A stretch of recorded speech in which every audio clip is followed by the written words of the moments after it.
All right, thank you everyone for coming. I would like to go ahead and call this meeting to order, which, as you know, is being held via Zoom in accordance with Massachusetts state law due to the COVID-19 pandemic. Massachusetts state law due to the COVID-19 pandemic.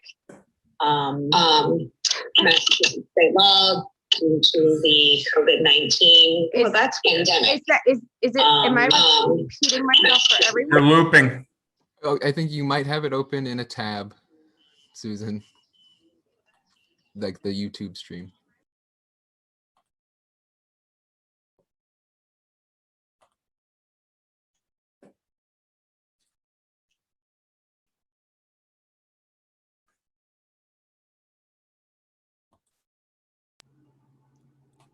Okay.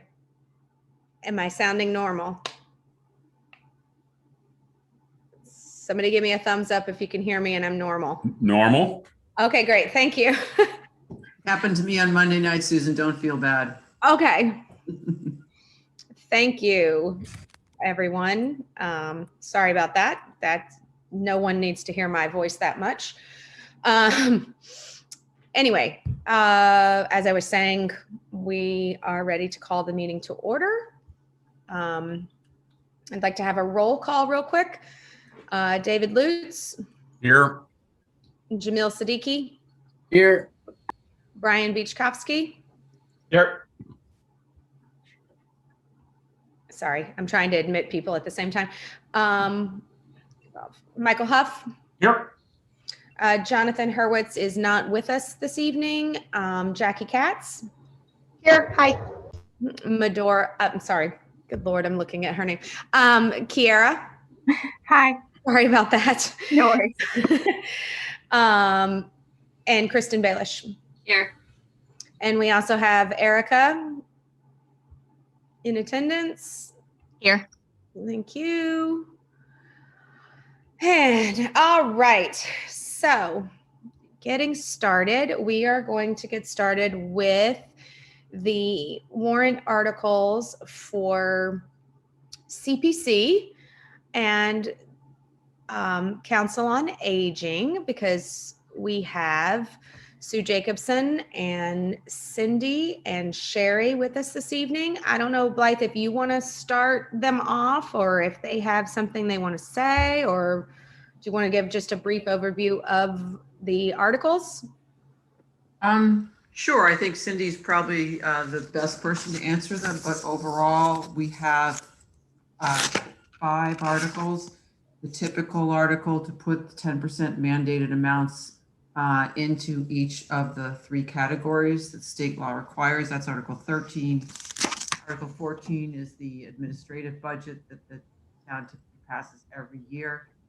And the Articles 15, 16, and 17 are 3 different projects that the CPC is proposing this year. Okay. Everyone see, I believe we are starting with, is that 13. Article 10? 13. 13. We have Article 11 too as well, correct? We can take that up because in case anyone has any questions for myself or Sherry regarding the larger increase in the COA fund, we can talk about that as well. Sure. Yeah, I'm just going to go in order so I don't actually miss anything. For the advisory board, Article 11 is a request to reauthorize the expenditure limits on the revolving funds. The expenditure limit for the Council on Aging Fund is proposed to be increased from $6,000 to $47,000 for the operation of a handicap accessible van being provided to the town by GATRA. Does anyone have any questions on this for, I think you said Cindy is in charge of this one, correct? Sherry. Sorry. Apologies for Sherry. Does anyone have any questions for Sherry? Nope. Okay. Article 12. This is request for $6,150 to supplement a federal grant of $13,350 to complete a hazardous mitigation planning grant. So you voted on it last time, but happy to take any other questions that anyone has. Okay, so we're skipping that one if we already voted on that. All right, Article 13 is the CPC, which is standard. Well, a lot of these are standard articles. So does anyone have any questions for the CPC people at all before Yes. we're vote? Okay, great. Thank you, David. Can I get an accounting of what's in these accounts? And what our Sure. additional 10% will add? Sure you can, Dave. Hang on.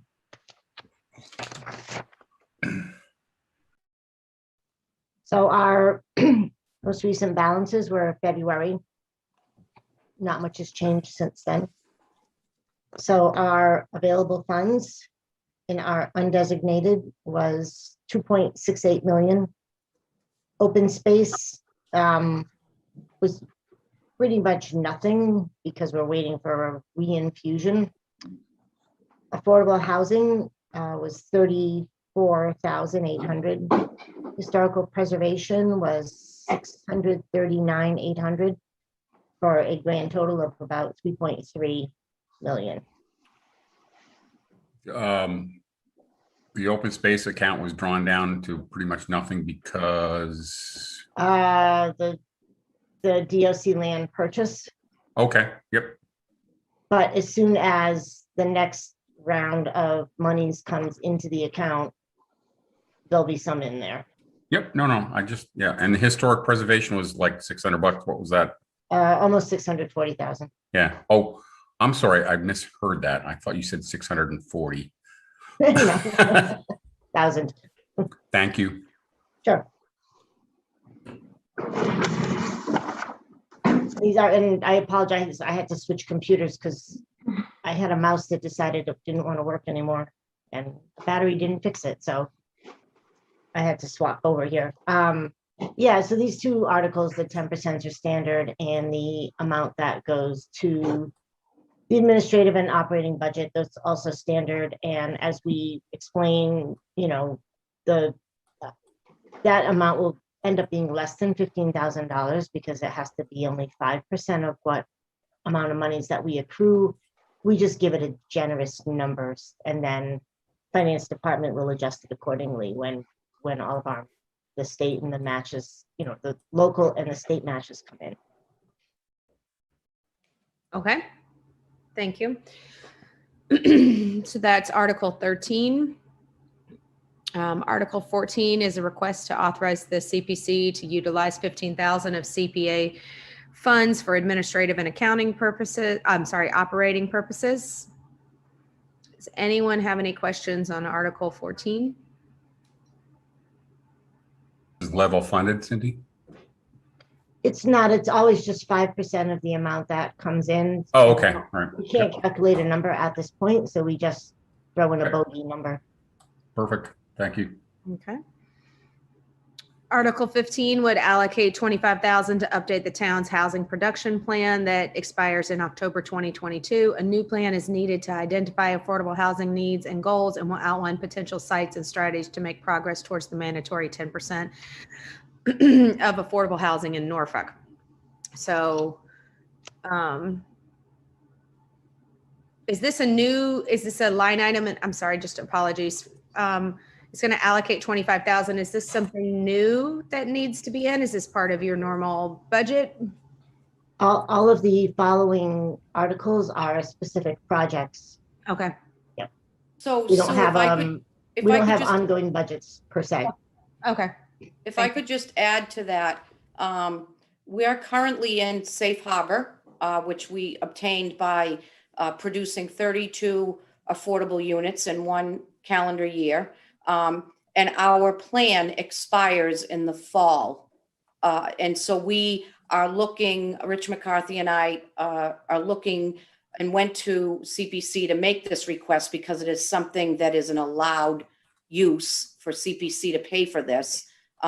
We don't want there to be a lapse from our current housing production plan We want it to remain certified by the state, and they require you to update it, I believe, every 3 years or 5 years. So we have reached that point.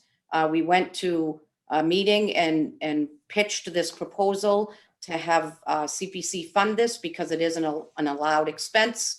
And we're just looking to have our housing production plan recertified so we can continue when it's applicable to go into safe harbor. Without an updated housing production plan, you will not be allowed to do that. Thank you. Does anyone Quick- have? Yep, go ahead. Sorry.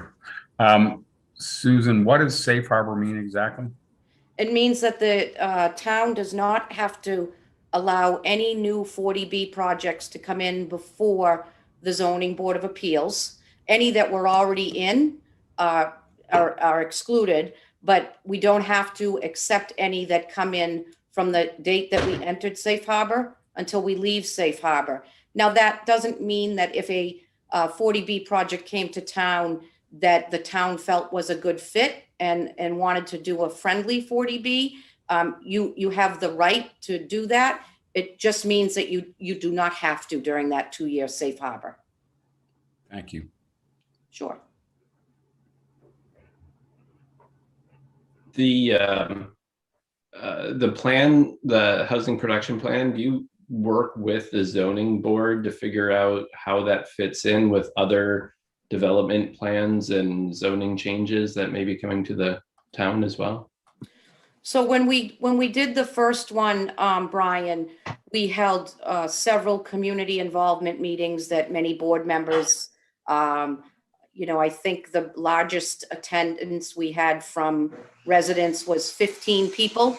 But we do hold different meetings and we get together collectively with different boards and take feedback. A consultant is hired to help kind of manage and look at exactly what you asked, where developments may work best, and that's all included in the plan.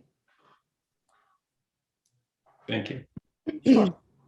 While I'm screen sharing, guys, when the warrant is pulled up, I can't see if anyone's raising their hand, so feel free just to speak up. You don't need to wait for anything. Okay. So any further questions on Article 15? Because we will be voting on these tonight and they may not be here. They may have already left the meeting by the time we get to voting on them. So if you have any questions or discussion, it should definitely happen now. Okay. Article 16. Would fund a permanent shade structure to be constructed at the senior center. The structure would allow for fitness, recreation activities such as yoga and Zumba to be held outside, socially distanced. It would also provide a risk from the weather, from activities held on the lawn. So this is asking for $100,000 from the transfer from the Community Preservation Fund, undesignated reserves, to build a structure. So that's basically what it's asking for. I'll just say, Sherry, if you want to give a little explanation of why you came to CPC and asked, you're the best to explain.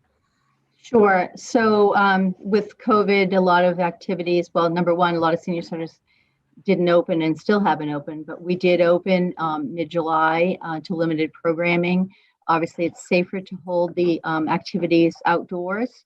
A number of centers also purchased tents, which did not survive the weather. So we thought a permanent structure was a better longer-term solution, and came to the CPC, and they supported it. Will this be large enough to support solar panels? Didn't consider that. Right now, we're proposing a 26 by 52 foot structure. So we could certainly look into that. I didn't really think about that. May I ask where it's going on the property? Or is it going somewhere not on the property, I guess? No, well, it will be actually adjacent to the shed. If you're familiar with the senior center, it's at the back of the parking lot, adjacent to the shed. We had looked at having it closer to the building, but due to underground structures such as propane tanks and septic tanks, we weren't allowed to do that, and also the setbacks. And Rich, feel free to chime in if I'm misstating anything. And so it also allows us to do a larger structure in the spot where we're targeting it right now if it's approved. And we're also longer term looking at improvements to the parking lot. And so we didn't want to put it someplace that would potentially, negatively impact that project down the line. Can I ask a question?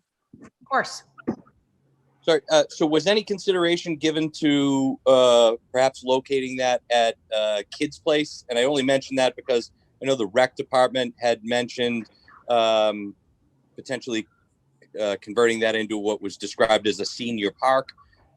Seems like an open place, lots of parking, adjacent to the housing authority. Was that considered at all? Not for the pavilion. We actually had talked about that as part of a different project. We applied and actually received a grant from the DOT, which is, we can, talk about that another time.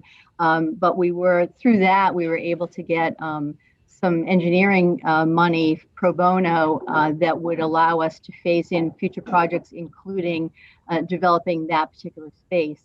But as far as the pavilion goes, we really wanted something closer to the senior center because we need to, we wanted to use it for classes and, potentially other programs in the future. And Great, that makes sense. Thank you. Yeah, and I will note that, one little piece of information that came up when we were discussing it is, then the need, also there are outside lawn activities sometime at the senior center. And so that would, allow people just to go in and get out of the sun or rain. And also there are restrooms available at the senior center. So that made sense also to have the pavilion right there. Sorry, we have but done, okay. just to add to that, we have done a number of several parking lot programs since COVID. We have a couple planned for this summer. And so again, that provides additional shade, as Cindy said. And also if we're able to put electricity there, we could put entertainers, performers, musical performers, and that sort of thing. This is Kristen. Can you hear me? Yep. Okay. I apologize if I missed this earlier, but would this be open to use by other town departments or just the senior center? Well, the senior center would have priority during the hours that we're open, but as a public facility, if other groups, this came up at the CPC and as well, if other groups had a need, like the CPC suggested the Friends of the Library book sale or an art show or whatever, if other departments or community groups thought it would be something that they could use, we could certainly develop a system where people could reserve it when the seniors didn't have the priority for the space. Great. I know Norfolk Rec is always looking for other places to kind of expand and have small group activities. So it'd be great if this could be kind of be able to be used, as much of the time as possible. That'd be great. Right. Okay. Again, I can't see anybody's hand, so feel free to just speak up if you have anything. All right. If there's no further questions on Article 16, we'll move on. Article 17 is allocate $50,000 to study the feasibility of the existing rail bed in Norfolk to be utilized as a rail trail and to examine alternate routes, connections to the trail, road crossings, trail construction, lighting, maintenance, permitting, etc. The feasibility study will also enable the town to apply for grant applications in the future. The Greenway is a rail trail proposed to begin in Walpole and extend through Norfolk. And I see that, but there's nothing else. I was going to leave the and off since whoever typed it didn't type it. That was my next question: is how long is this rail trail? It actually is proposed to go through to Rhode Island and potentially to connect with some Rhode Island trails as well. I think the text is in there if you expand the box. It's at least in the one that was posted online. 17 miles. So, It is 17 miles. Norfolk and Rentham onto the Rhode Island border. I don't think this says that this in here. My write-up said the Greenway Committee is working with all towns along the rail path to secure usage through easements and purchases. The feasibility study will look at the rail bed location in Norfolk and examine alternative routes if we can't use if the trail is not available or the rail bed is not available, connections to the trail, road crossings, trail construction, lighting, maintenance, permitting, etc. So hopefully that expands upon that a little bit. May I ask where the rail bed crosses into and out of Norfolk? Well, like where does it run through Norfolk? Yeah, I mean, I'll answer this for now, but Rich would be the point person on this. It's only one rail bed, so it's only one rail bed. It goes behind Southwood to Walpole, Southwood Hospital. Comes along on Hill Street, crosses 115, and then proceeds into Rentham. Does it cross where we used to have that strange overhead rail bridge that was right on 115 there? Yeah, the bridge abutments. Yeah. That's exactly where it is. So the trail would have to cross 115 there. Correct. Okay. And that is one of the things, when we said that it is looking, grant applications, the feasibility of road crossings, bridges, whatever, that's something that hopefully this would be addressing as well. But yeah, it would start, if you think about behind Southwood up to where the new Walpole ball fields are, recreation complex, that's how it proceeds. Can I ask a question? Oh, yeah, like I said, Rich is a much better person to speak on this than myself. I just had a question on do we know if other towns are definitely going to also approve this money for the feasibility study for the rails that are going through other towns? I guess I'm curious if we're going to spend money and then the rail trail doesn't happen for other towns not wanting to spend the money for a feasibility study, or just towns deciding they don't want the rail trail. And I'm just thinking about some information I know about the Cape Cod Rail Trail and also issues in Dover, Sherborne with the rail trail they were trying to put in there. So Richard McCarthy, a Norfolk town planner. The town of Rentham has already appropriated money for the feasibility study as it relates going through the town of Rentham. The town of Plainville hasn't appropriated any money, but they are actively working in between the planning board, the town planner, open space and recreation committee. From the Plainville side, the town of North Attleboro is in the process of updating an open space and recreation plan, and once that's done, they're working towards doing their own feasibility study in terms of a layout, which would for them, it's one that follows a rail bed, and then one that would also provide an alternate route off the rail bed for consideration. So there's the Metacomet Greenway, and Zach McKeever is on here. He can help elaborate, if you will. But the Metacomet Greenway is a multi-community. They have actually adopted their own bylaws and established membership. It's working as a multi-town collaborative. So all the towns meet regularly and they're coordinating all the efforts. But so there's a coordination between all the communities along that corridor as far as feasibility study goes.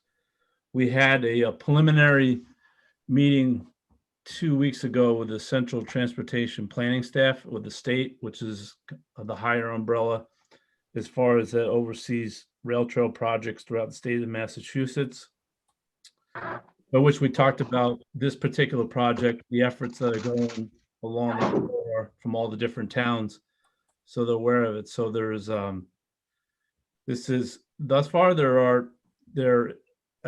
you can imagine, there will be, I'm sure, some butter issues going on, but it is a really grassroots citizen-based collaborative that's working with staff and volunteers through all those different communities.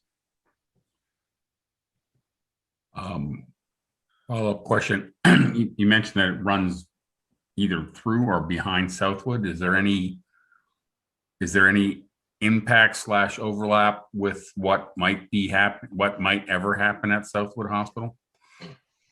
As a practical, so when the GFI partners came before the town back in December, we had already talked about that through the public meeting and then back in January again. So the rail bed really is not developable, so to speak, as a development footprint because of the topography. So it shouldn't interfere really. If anything, it would be complementary to really anything that would happen there.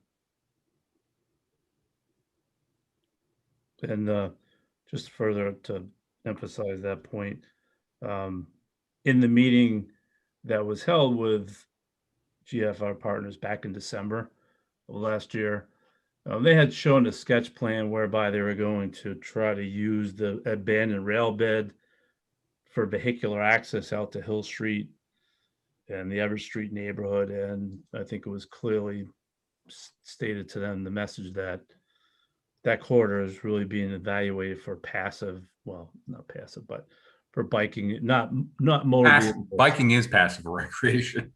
Yeah, I meant to say not vehicular traffic or trucks or anything like that. Right. So, and they understood that point. So, has the bed been formally abandoned as a rail bed? Is it who owns the bed? A, and then B, is it been abandoned as a rail bed, which is the whole process in and of itself. So, yes. So GFI partners who purchased the Southwood property, they own the property now. No, I meant the whole thing, not just the piece on Southwood. Yeah. So for Norfolk, there's really only 3 property owners. There's GFI. There's Mrs. Gould has passed away, so it's within her estate, which is the section between Hill Street and Pine Street. Yeah. And then south of that is New England Turf Specialists, who they have a business in Cushing Drive in Rentham. They own that section of the rail bed. So interesting. In the case of as it relates to Norfolk, the volunteers and working with the CPC have been actively working the section of the rail bed between Hill Street and Pine Street. Right. With Mrs. Gould. So hopefully, cross our fingers, there's that goes the way we're hoping as it relates to the rail bed. But we're still working that issue on that piece. Just a question. Mhm. We, a few years back, did begrudgingly for me, approved $15,000 for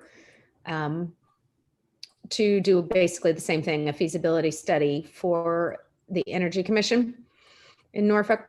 Does $50,000 seem a little high? I mean, obviously, I'm not involved in the day-to-day with this, but it seems like 50,000 might be high for a feasibility study.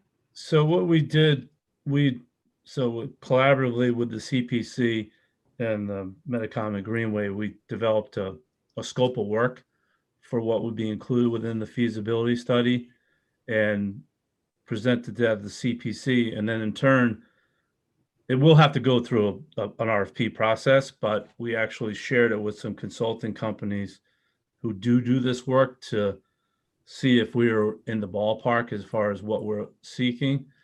So part of this whole process will be, community engagement, surveying, design, outreach, some analysis. So it is, unfortunately, I guess it is what it is in terms of price. So we have a range, but this amount of money is on the high end of the range. So hopefully we have received initial proposal from very qualified firms that were much less than this, but we just wanted to give ourselves some bandwidth. So I think there's a good chance we can come in less than that, but want to have cushion. So it seems high. And so like with the energy one that I was referring to from a few years back, if we did that study and got this, and then were presented with the scope of work, we would have been able to apply for grants that would have been fairly significant and would make a dent in helping us to become a green town. I know that you're saying that if you do this, you can apply for grants, but do we know, are there going to be grants that are going to make a dent in the cost Yes. to rehab this? I mean, meaning if we send this 50,000, is the grant that we're going to get going to be enough or close to enough to actually revitalize the trail? Or are we just throwing? No, so it's I would call it kind of the precursor to go the next step, which would apply for money to do some of the actual work itself. We may, depending upon, so for example, the crossing, which I think initially we would be looking to do a bridge over Pine Street and not have to go at grade. So we'll have some preliminary analysis from an engineering standpoint, but that will probably more likely require further design. But there are pots of money, grants that we can apply for design money as well as construction. So Mass Trails grant is one, for example, that I know the town of Rentham has applied for already. The group, the Metacommon Greenway group, discussed potentially applying for grant money through that program, but decided that we would hold off and try to seek some larger dollars, some more project specific things for construction, maybe additional engineering.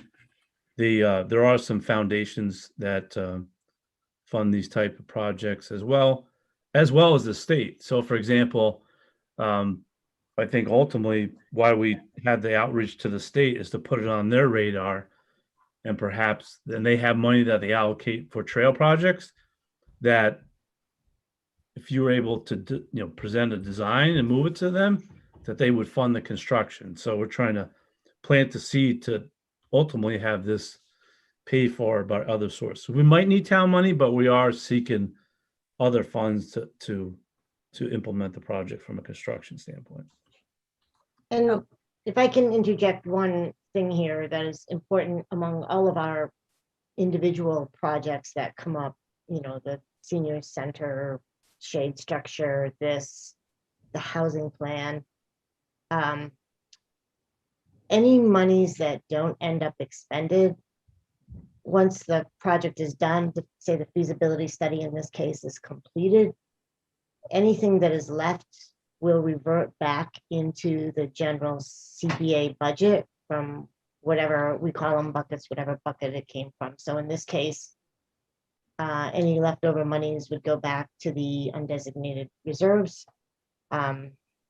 It's not a carte blanche to spend up to that, because whatever the project is can only be spent on that. They can't, people cannot extend it and say, oh, this feasibility study, now we'd like to pay for a little bit of paving. That it doesn't work that way. So whenever the study is done, completed, period, account gets shut down, finance returns it back into the designated reserves. We have CPC generally, almost always, has tried to overestimate a little bit, because we know that things don't always go as planned, especially, say, for instance, with the shade structure.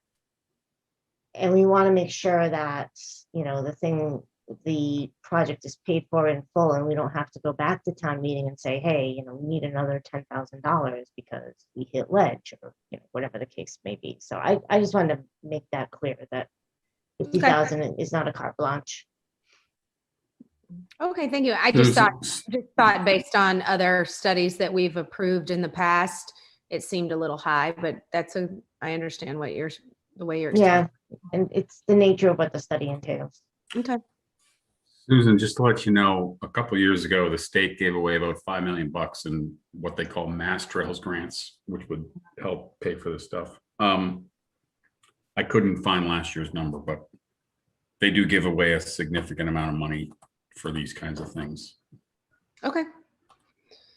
All right. Does anybody else have any questions on the feasibility study?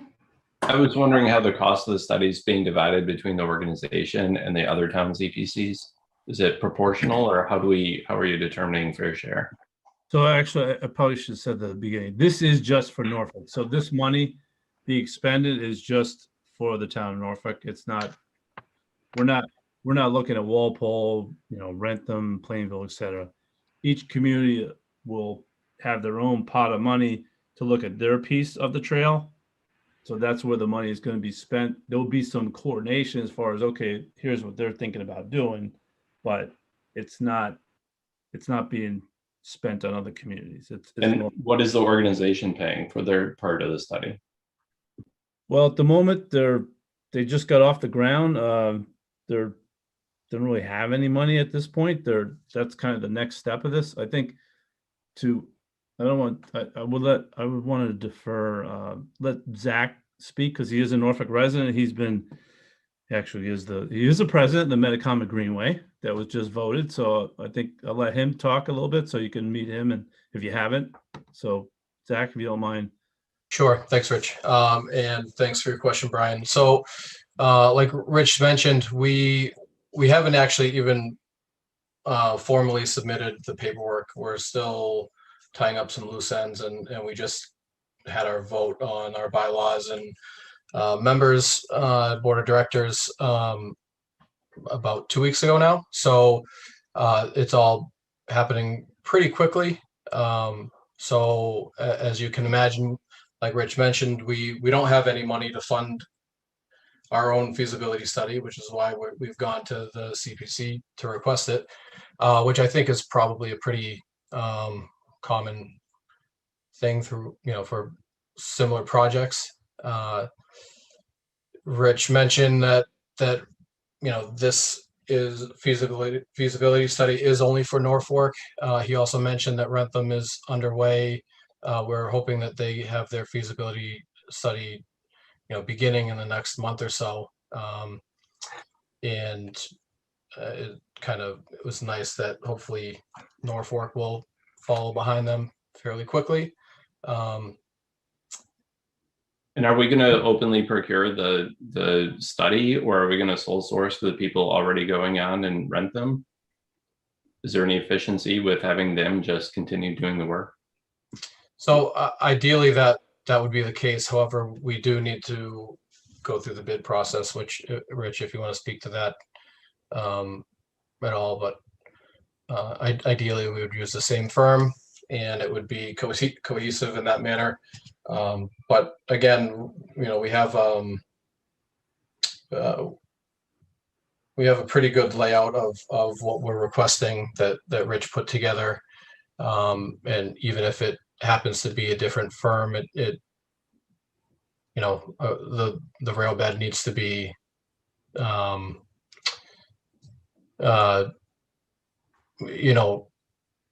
meet a certain standard to and we expect that throughout, whether it's Rentham, Norfolk, the section of Walpole, Plainville, or wherever. So we would go through an RFP process to put out the proposal, entertain, then they would submit proposals back, evaluate based on qualifications, and then the price piece of it will be separate. So we don't really, the practice through the town administrator's office is that we go through a competitive process as practice, whether.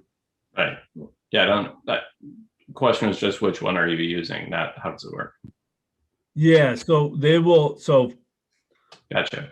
It's going to go through the competitive bid process. Thanks. Yeah. Yep. I have a question for Blythe, actually. Would the in the upcoming software that tracks town projects, would this project be tracked, and would you have the same information about how the how the study is progressing? So it's a lot of money. And I think, we'd want to see, the process in the study, not just the overall project. Can you comment on that? I'm not sure what are you looking for in terms of how it's tracked? I mean, I'm sure that Rich is regularly going to report to planning board about it. I certainly will keep the select board updated about it. We are in the process of retaining a firm that offers IT subscription services. We started out planning to use it for better transparency about the town's overall budget and expenditures and revenues, but it offers also a project tool by which you can create pages just dedicated to various projects, whether it's the fire station, it's the Southwood Hospital, it's this. That's just an idea. I don't know if that answers your question, Mike. That's exactly what I was thinking about was, Okay. you had said that it can study projects. I guess I don't. My real question is this something that's going to be a part of that, or is that project just too early on in adopting the software? We're just sending over the detail about the town's revenues and expenditures. We're going to start with that first, and then learn the module on project tracking, and then start building those pages. But this is something we can definitely put on that list. Okay, thank you.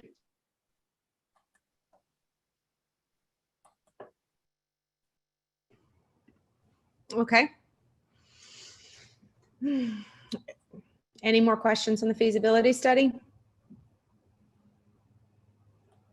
Okay. All right. Thank you. Article 18 is enable the town to establish a fund whereby taxpayers may voluntarily donate money for the purpose of defraying the real estate taxes of elderly and disabled persons of low income. I think it's fantastic, but I think you may want to explain for people watching, and so that also for the person who's going to be writing up the recommendation. Sure. So this was a recommendation from COA Director Sherry Norman to set up this fund that's allowed under state law. I think best turn it over to Sherry to tell you a little bit more about it and where she is on it, and then I can answer any other questions you might have. Yeah, so I've been here for a little more than a couple of years, and the main thing I've heard is the taxes are really too high in this town. And as you're probably aware, there are a number of exemptions that people can apply to through the assessor's office, but you have to be extremely low income and assets to qualify for them, or there are other kind of stringent guidelines attached to them. So what this does under the provisions of this law, as it's described, it gives towns a little more flexibility. It is a voluntary donation system. The money is going to a separate account. If approved, by statute, a 5-person taxation aid committee is established, made up of the town treasurer, the chair of the Board of Assessors, and then 3 residents appointed by the select board.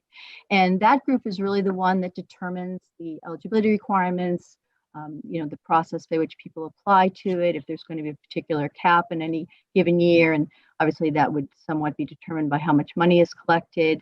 But it really allows, I would hope, again, not my decision, but that we would look, that the board would look to do something from an income and asset standpoint higher than the current thresholds, because there are a lot of people in need that just, maybe just missed those particular limits, but yet still have a need to pay their property taxes.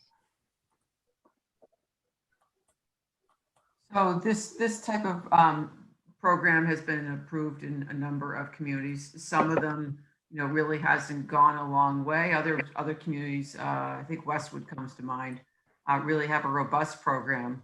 As I understand it, generally there's something included with the tax bill that offers people information about it and the opportunity to donate whatever they feel comfortable or not doing. And then those funds can be determined, how they're spent can be determined by this committee. And people who fall into the categories mentioned in the warrant article can apply and potentially receive some funds to help them with their defray their taxes. All right, we're gonna show them. Okay. I'm sorry, is someone speaking? I apologize. I didn't mean to speak over you. No? Okay. Again, I can't see any hands up when I'm screen sharing, so just feel free to jump right in if you have something. So Susan, I actually have a question. Yeah. Can someone from the town Blythe tell me how many seniors avail themselves of the senior tax, the ability for us to reevaluate their tax burden on an annual? I apologize for not knowing the exact terminology, but how many people avail themselves of that now? Do we have a sense of that? And I understand this is different because this is actually, it would be less of a reduction in our overall tax. What we gain would actually be people paying for a portion of someone else's taxes, right? But I'm curious about what the burden is on an annual basis. Yeah, I would if Don or Chris was here, they would know the answer Sure. off the top of their head. So we'll get that for you in terms of how many people are involved in the exemption programs. Thank you. Now. Yep. Sherry, I don't know if you happen to know. I don't. I know it's not a great number, again, because the income and asset levels are so low. Are those adjusted on an annual basis? Or are they sort of set in statute or regulation or something like that? They are you do have some, again, the assessor's office is better positioned to answer the Sure. question, but you do have local option on some of the programs. But I don't know if we've, where we are on any individual one.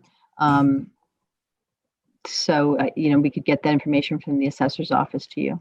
Thank you. Anyone else?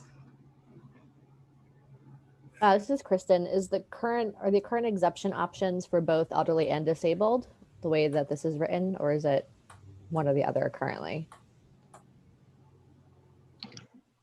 I don't know if there's anything for disabled. There's the senior exemption, which is 65 plus. There's blind. There's veterans. There's a number of them, but I don't know if there's anything specifically for disabled off the top of my I head. mean, I think one thing that could be helpful here, even if really not that many people give to it or use it, is if it expands eligibility for the types of folks, not just the income or assets. That could be a good thing. Just wanna Right. note that. Susan, I have a question. Yeah, go ahead. Thank you. I just look at the wording where this provision will set up a fund, but is there a requirement to set up the actual commission? You mentioned that there's going to be a board that speaks to this. Is there a requirement to set up the commission? Yes, there is. As Sherry mentioned, it's the town treasurer, the chairman of the Board of Assessors, and 3 residents who are appointed by the select board. We've already been in touch with the chair of the assessors and the treasurer. Both are willing to serve and agree with this. So we have to invite other residents to apply to be on the committee as well. No, So, Ed, I think what you're saying, Ed, is that it doesn't say it in here, right? But I'm wondering if does the warrant have to But, well, authorize a commission? Oh, sorry. maybe not, right? Does the Mass General Law, is that where that's specified? Yeah, if you look that up, it will tell you. And so town council advises that we just need to reference the actual law, which we've done. Okay, All right. thank you. Understood. Thank you.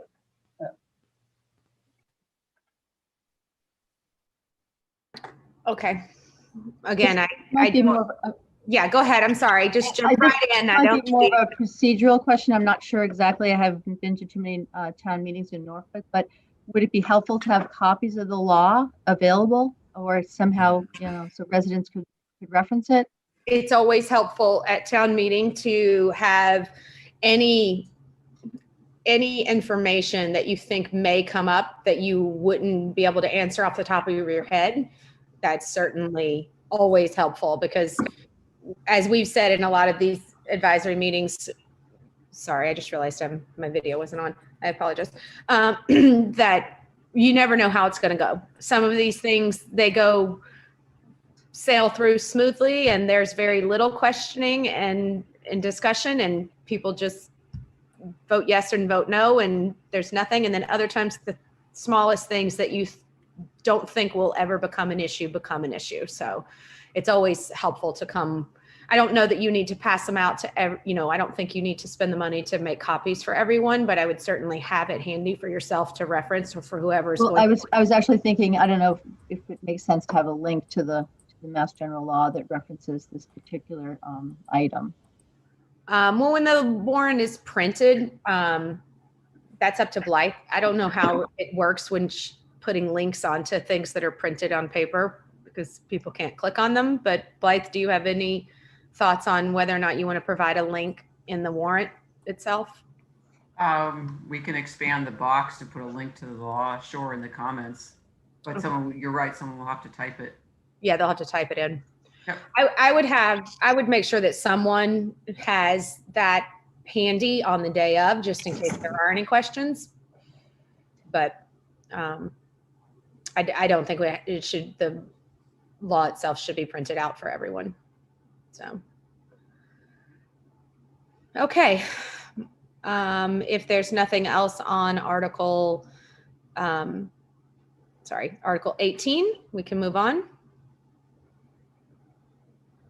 Anyone? Okay. Thank you, Sherry. Thank you. Blythe, we already did Article 19. That's the energy.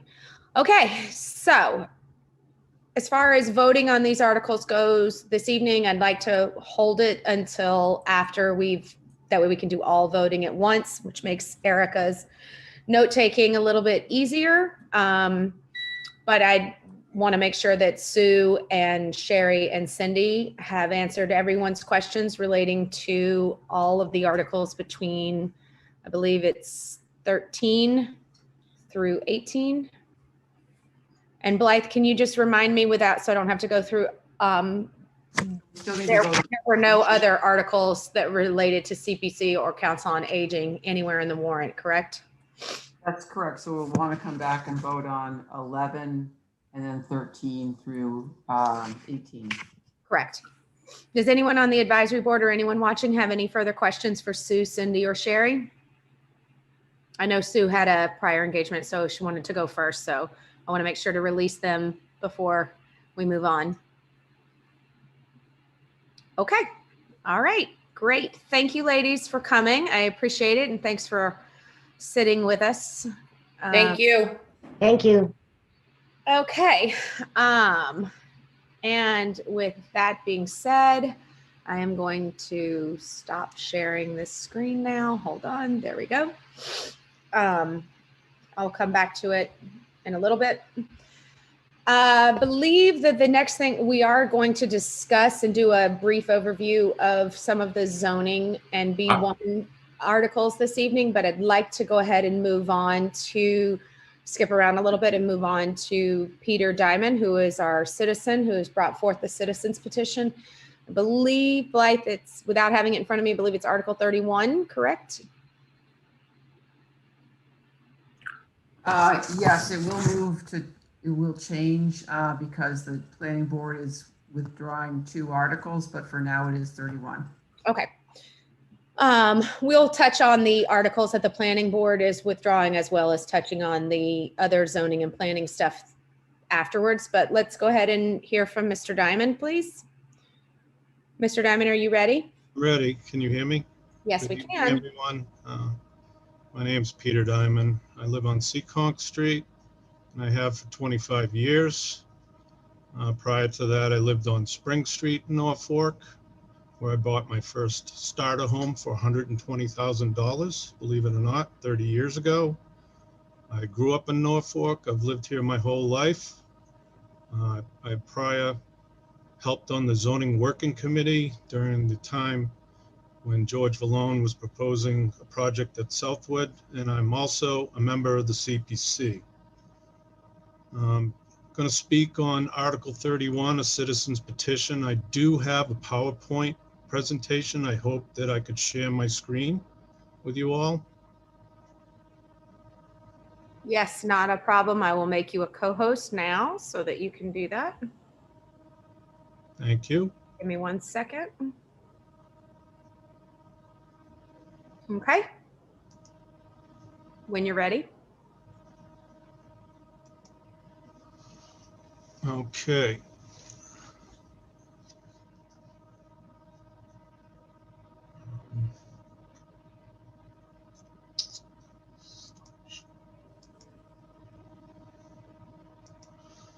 Okay, Article 31, which is now, like Blythe said, probably going to be Article 29, Citizens Petition for the annual town meeting, which is Saturday, May 8th, 2021.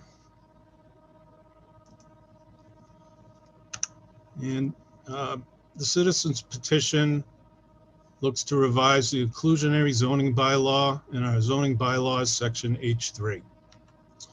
What is the inclusionary zoning bylaw? The inclusionary zoning bylaw provides for an affordable housing assessment on new residential development in the town of Norfolk. The town of Norfolk's inclusionary zoning bylaw currently assesses new residential development at 10% of a development with 10 or more dwelling units. So a development with 10 dwellings will provide 1 affordable housing unit, and a development with 20 dwelling units will provide 2 affordable dwelling units. The idea behind the 10% assessment is to keep pace with the state requirement that each town have 10% of its total housing units be affordable to people with low and moderate income. So what is affordable housing? Affordable housing is housing that is made available to families with incomes at 80% of the median income for the area. The median income for the town of Norfolk is around $143,000. The state averages the median income for an area, and for Norfolk County, this is approximately $106,000. To be eligible for an affordable housing unit in the town of Norfolk, the income is based on the following table. For a one-person household, you can see in this table, it's the income threshold. You can't make any more than $67,400. For two-person, it's $77,000, and on through the table here. And Sue Jacobs informed me that this income levels have been raised recently.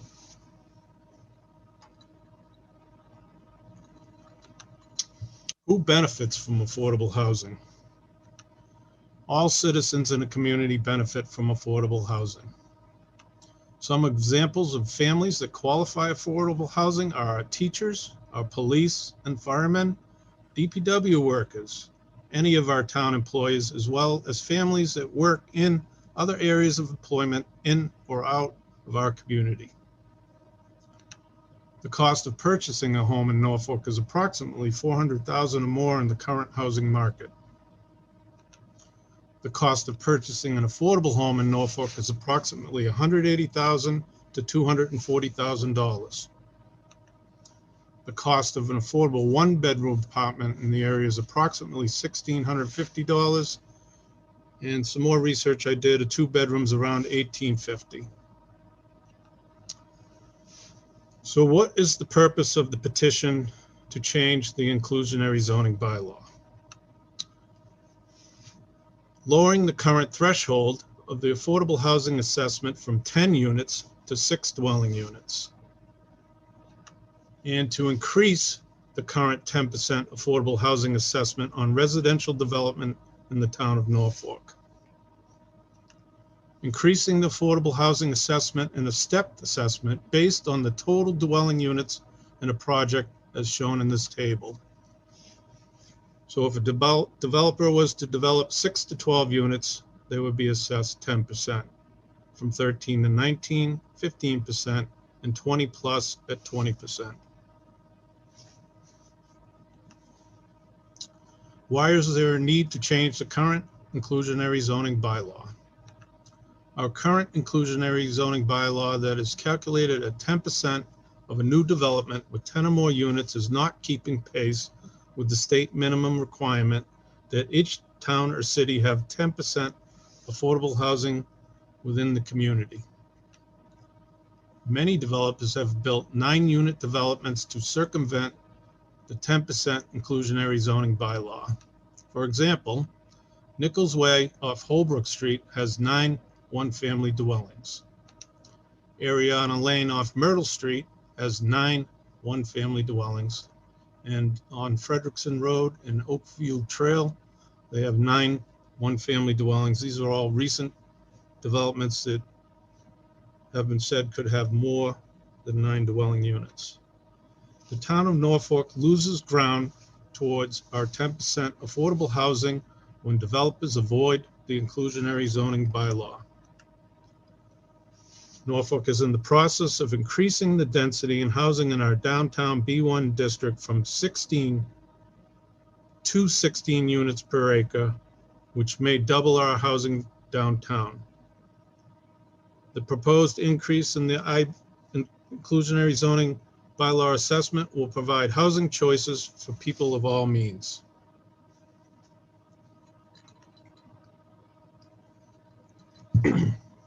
The Southwood property of 86 acres has been sold, and it is unclear if high-density housing will be planned for that property.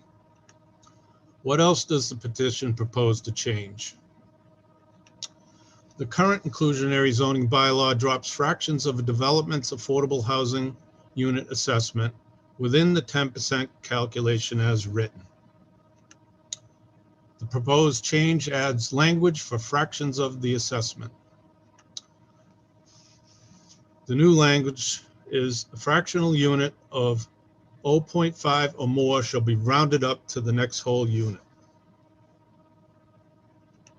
An example of how this will apply to a new development in Norfolk. There is a proposed development at 7 Hill Street that has a total of 18 new dwelling units. This proposal has already been approved by the planning board, I believe. So they have 18 units and they were assessed 10%, and that equals 1.8 units, and the 0.8 is dropped. So the assessment for that development is 1 affordable housing unit. As proposed, under the new zoning bylaw change, those 18 units would have been assessed at 15%, which equals 2.7 units, and the 0.7 is rounded up to 3. So under the zoning bylaw change, the assessment would have been 3 affordable housing units. This fractional unit change will be advantageous for increasing our affordable housing inventory. Without this change, 8 dwelling units are added to Norfolk's total housing inventory without assessment. More examples of how Norfolk is losing ground towards our 10% affordable housing inventory. Recent and proposed Valley Street, Hill Street area housing. There were 4 units of housing built at 18 to 24 Valley Street, and there were no affordable units because that's under 10, so there's -4 there. And there were 8 units of housing built at 27 to 41 Valley Street, and that's under 10, so there was 8 housing units that added there. And then the 18 units proposed at 7 Hill Street, there's only 1 affordable unit, so that amounts to a total of 30 housing units with only 1 affordable housing unit under the current inclusionary zoning bylaw. The 1 unit affordable covers 10 units at 10%, and 20 units have no assessment at all. Under the new proposed inclusionary zoning bylaw, there would have been 4 affordable housing units, as 1 would have come from the 8 units at 27 to 41 Valley Street, and 3 affordable units would have come from 7 Hill Street. Now, this would have been an equivalent to a total 13.3% overall assessment, which is above the state requirement of 10. We would have kept pace with our affordable housing inventory. Another example is Norway Farms off Medway Street has 14 dwelling units, and under the current inclusionary zoning bylaw, only 1 unit was assessed. And under the proposed inclusionary zoning bylaw, 2 units would have been assessed, because 14 times 15% equals 2.1. You would drop the 1 because it's under the 0.5 and have 2 affordable housing units. This is the language that's on the Article 31 in the petition. The yellow text is existing text, the white text is removed, and the blue text is new. So we are striking out this white text here, which removes the 10 unit requirement, and we're adding the table of affordable units here that we showed you earlier in the presentation.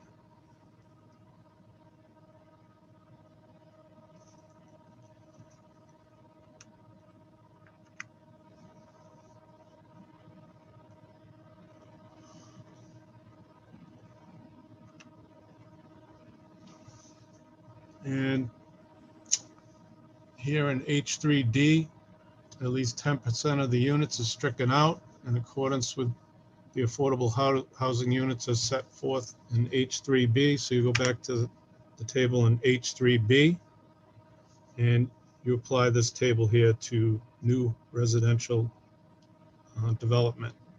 And right here is the language where we add the fractional unit change of 0.5 or more shall be rounded up to the next whole unit.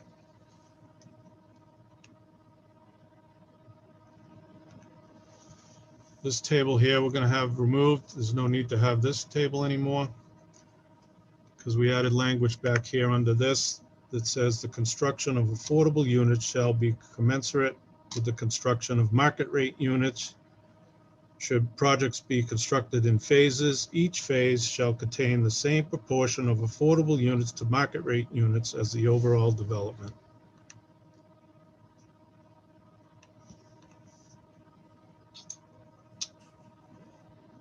And that pretty much wraps it up. There was a discussion last night at the planning board that this H3E2 had been removed at the prior town meeting last year. I was not aware of that. I did not have the latest version, I guess. So we're going to talk about removing this section here altogether. That's the end of the proposed changes to section H3, affordable housing development, Town of Norfolk's inclusionary zoning bylaw. This petition of proposed changes to the Town of Norfolk's inclusionary zoning bylaw, section H3, helps Norfolk to better keep pace with the state of Massachusetts requirement that a minimum of 10% of a community's overall housing units be affordable housing.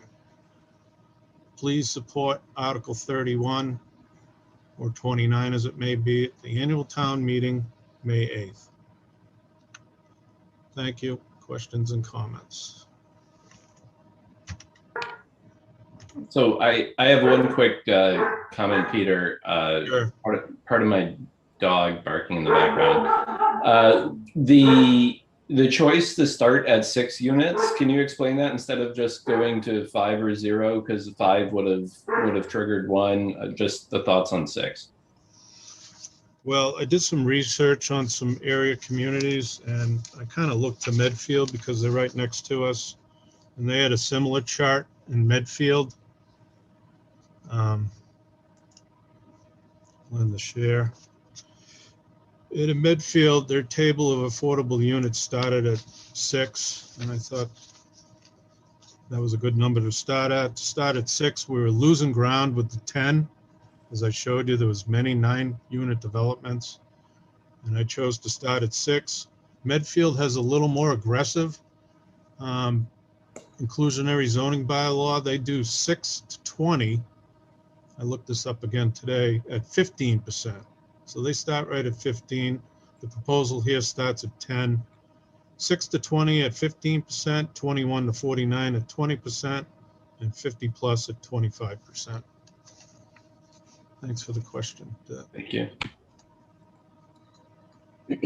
Balish, Thank you, Mr. Diamond. That was an awesome presentation. And really, really clear to understand. So I think I certainly appreciated the side-by-sides of what was changing. It seems like developers are pretty crafty, right? And they will always find a way to go one fewer or do something that kind of gets them out of the bylaws as they are. What if, obviously reducing it to 6 does something. What are the ways that you can still foresee developers trying to get around this, given that they're still going to try to? Well, there's still smaller developments in town. Let's see if I have my notes here. Redwood Circle off of Day Street had 4 homes. Toils End Road had 6 homes.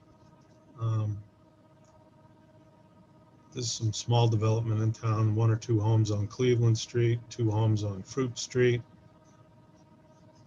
I mean, do you think developers would then go just to 5 to get around it? Or I don't know enough about like development, right? Like, or does that actually not make enough economic sense where they just wouldn't do it at all? And so this would in fact capture what we need. I think lowering to 6 is going to make it more difficult for them to avoid the inclusionary zoning bylaw. If they own a piece of land that they're probably going to put more than 5 units on it, depending on the size of it. So I hope that the 6 will help the town of Norfolk to gain more affordable housing. And I don't believe I pointed out that this proposal is town-wide, so it affects all zones in town, including the town center, which I think many of you are aware of the change to the town center, going from 16 bedrooms to 16 units per acre, which is really dense housing. And hopefully this passes and will gain some affordable housing where it's most important in our downtown area near the train station. Right. And the B1, just to we've talked about it a little bit for sure at this group. If I understand correctly, the B1 zoning in the warrant doesn't make any changes at all, right? To the set of articles, I believe it's in the set of zoning changes in Article 22, does propose an inclusionary zoning bylaw change from 10% to a stepped approach very similar to the citizens petition, but they have chosen to start their assessment at 10 units. Okay. And one thing, Rich McCarthy, I was on the planning board last night, and one thing you had said last night, which was different than what this group discussed last week, is that if both were to pass at town meeting, it's not about which order they were done, and it's about which is the most restrictive is what carries. Is that right? Yeah, yes, that's correct. That's okay. As by council. Okay. I believe the planning board decided last night, specifically as it pertains to the B1, that if both were to pass, that somebody would make a motion on town floor to exclude the B1 area. Well, not to exclude it, but to start the first step at 10 rather than 6. Other than that, it would be the same as what Peter's proposing. Okay. What is the downside of having the B1 go with 6? It's just more, it's more restrictive. It's more restrictive. The objective in B1 is not only to provide housing, but it's to provide commercial development through mixed use buildings. And we want to encourage that over and above housing. Housing is sort of the way you get to be able to afford to subsidize the commercial on the first floor of these buildings, similar to what's done there at 18 Union Street with a credit union. So is the idea that if we did both required commercial on the first floor and started at 6, that it would become unviable for? Well, it may not become unviable, but it certainly pushes it in that direction. Yes. Okay. Sorry to like conflate all these articles, but I know they do impact one another. So thank you. They do. They do. Okay. Yeah. So I have a follow-up with that, because that went against my intuition. I'm trying to figure out if my intuition is bad or if I'm misunderstanding something.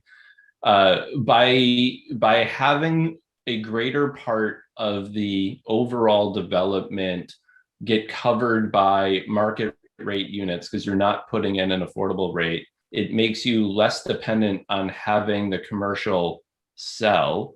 So I would actually think that by getting rid of the affordable rate unit, you're making the requirement for commercial to actually come in and be viable. You're making that less likely. And we had a large discussion a couple of weeks ago about, are we going to create commercial space that remains unfilled? So in my mind, actually, I would say the inclusion of affordable housing here is a way to ensure that only projects where we think the commercial will be viable will go in, because it becomes part of the calculus on whether or not the project as a whole is recoverable. Well, that argument is probably valid. However, the risk in upping the requirement in the B1 core zone requirement for affordable housing is that we will discourage development to the point where there'll be 40Bs. And that's the knife edge that you're walking here. Where do you draw the line that says the inclusion of affordable housing at an elevated level discourages people to play within the current game and instead to go and play with a 40B development, which would probably not bring commercial to the B1, but would be almost exclusively housing. So that's the dilemma that we've been wrestling with. Okay, thanks.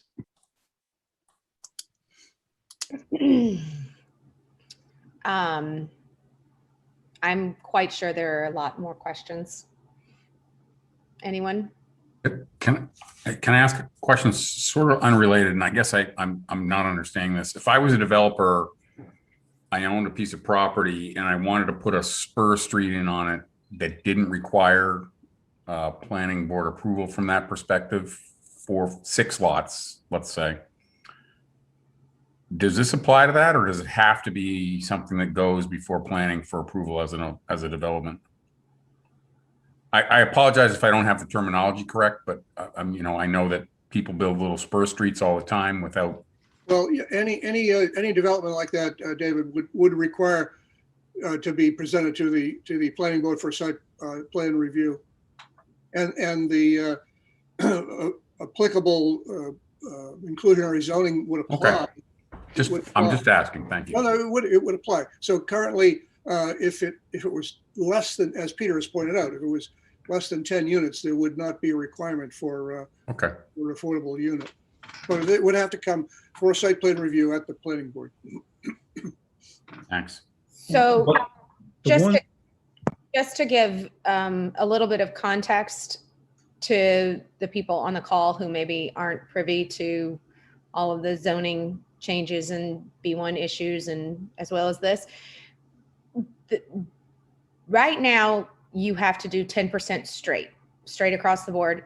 We are talking about by right zoning. And I know this is where it gets very, very confusing. By right zoning in the town of Norfolk means you can build by right according to our bylaws. You still have to go before planning and get all of your approvals in place. But when you do by right zoning, you do 10% affordable housing. So for example, if you build a neighborhood on your own, in your own development, you create your own development and you go within by right zoning, you do 10%. If you go 40B, and this is where it gets confusing, if you do 40B, which means you don't skip zoning, but you skip the town planning aspect of it. And you are not subject to our current bylaws, at least not stringently. You're allowed to, skirt them, say, in height or in certain regulations and not others. That's when you get into your 25% affordable housing, right? Is it 25%? Sorry. Well, That's right, 25. Thank you. I just wanted to make sure. You're in 25%. So I think that the concern is that with Mr. Diamond's petition, not necessarily by me, just what I've heard from others, is that when you're reaching a threshold of 20% for by right zoning, there's no incentive to not go ahead and go 40B, because you're going to, it's only 25%. for affordable versus 20%. I mean, obviously we're talking about number of units here, not all development altogether. And then you get to kind of skirt all of the restrictive bylaws that we have in place. So I think that is a concern of, if I understand it from Rich McCarthy's point of view, not that he's opposing it, he's just simply saying that, you know, when you get into this sort of gray area, 20% versus 25, it doesn't help us with encouraging by right build, right? Well, Susan, one other factor, typically if you go in front of the town ZBA with a 40B project for a particular piece of property, you're very often going to put many more units on that piece of property than the current zoning would allow. Right. So 25% is more affordable, but it's more affordable of a much larger base number. Correct. I'm just trying to explain to them the difference in Yeah. not everybody.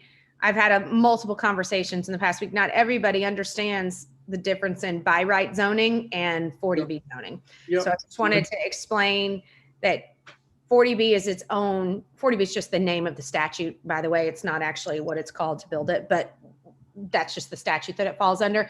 So I just want to make sure everybody understands that. And I do personally think that Mr. Diamond's petition has merit, because I do think there are developers who purposely stay under the number. They max it out, but stay just under to not have to put in affordable housing units or not have to put in a certain number of affordable housing units. But I also can see where legally it becomes a gray area that we need to discuss as well before we decide how we're going to recommend this, because there may or may not be legal issues that come up with the possible approval of this. Can I add So, a couple of points, keep those Susan? things- Yeah. Go ahead, Rich. So the, as you did mention, so we do have by right, which is proposed right now in the B1, and a traditional conventional subdivision would be considered by right. But there are special permit uses where we do provide a higher density housing. So for example, age restricted housing that we have would be something that does produce higher density housing through a special permit, but it'd still be subject to the bylaw. Likewise, when if somebody proposes an open space subdivision, which essentially small lots, open space around it, the density is established based of by right, but the permit the development gets created through a special permit, excuse me.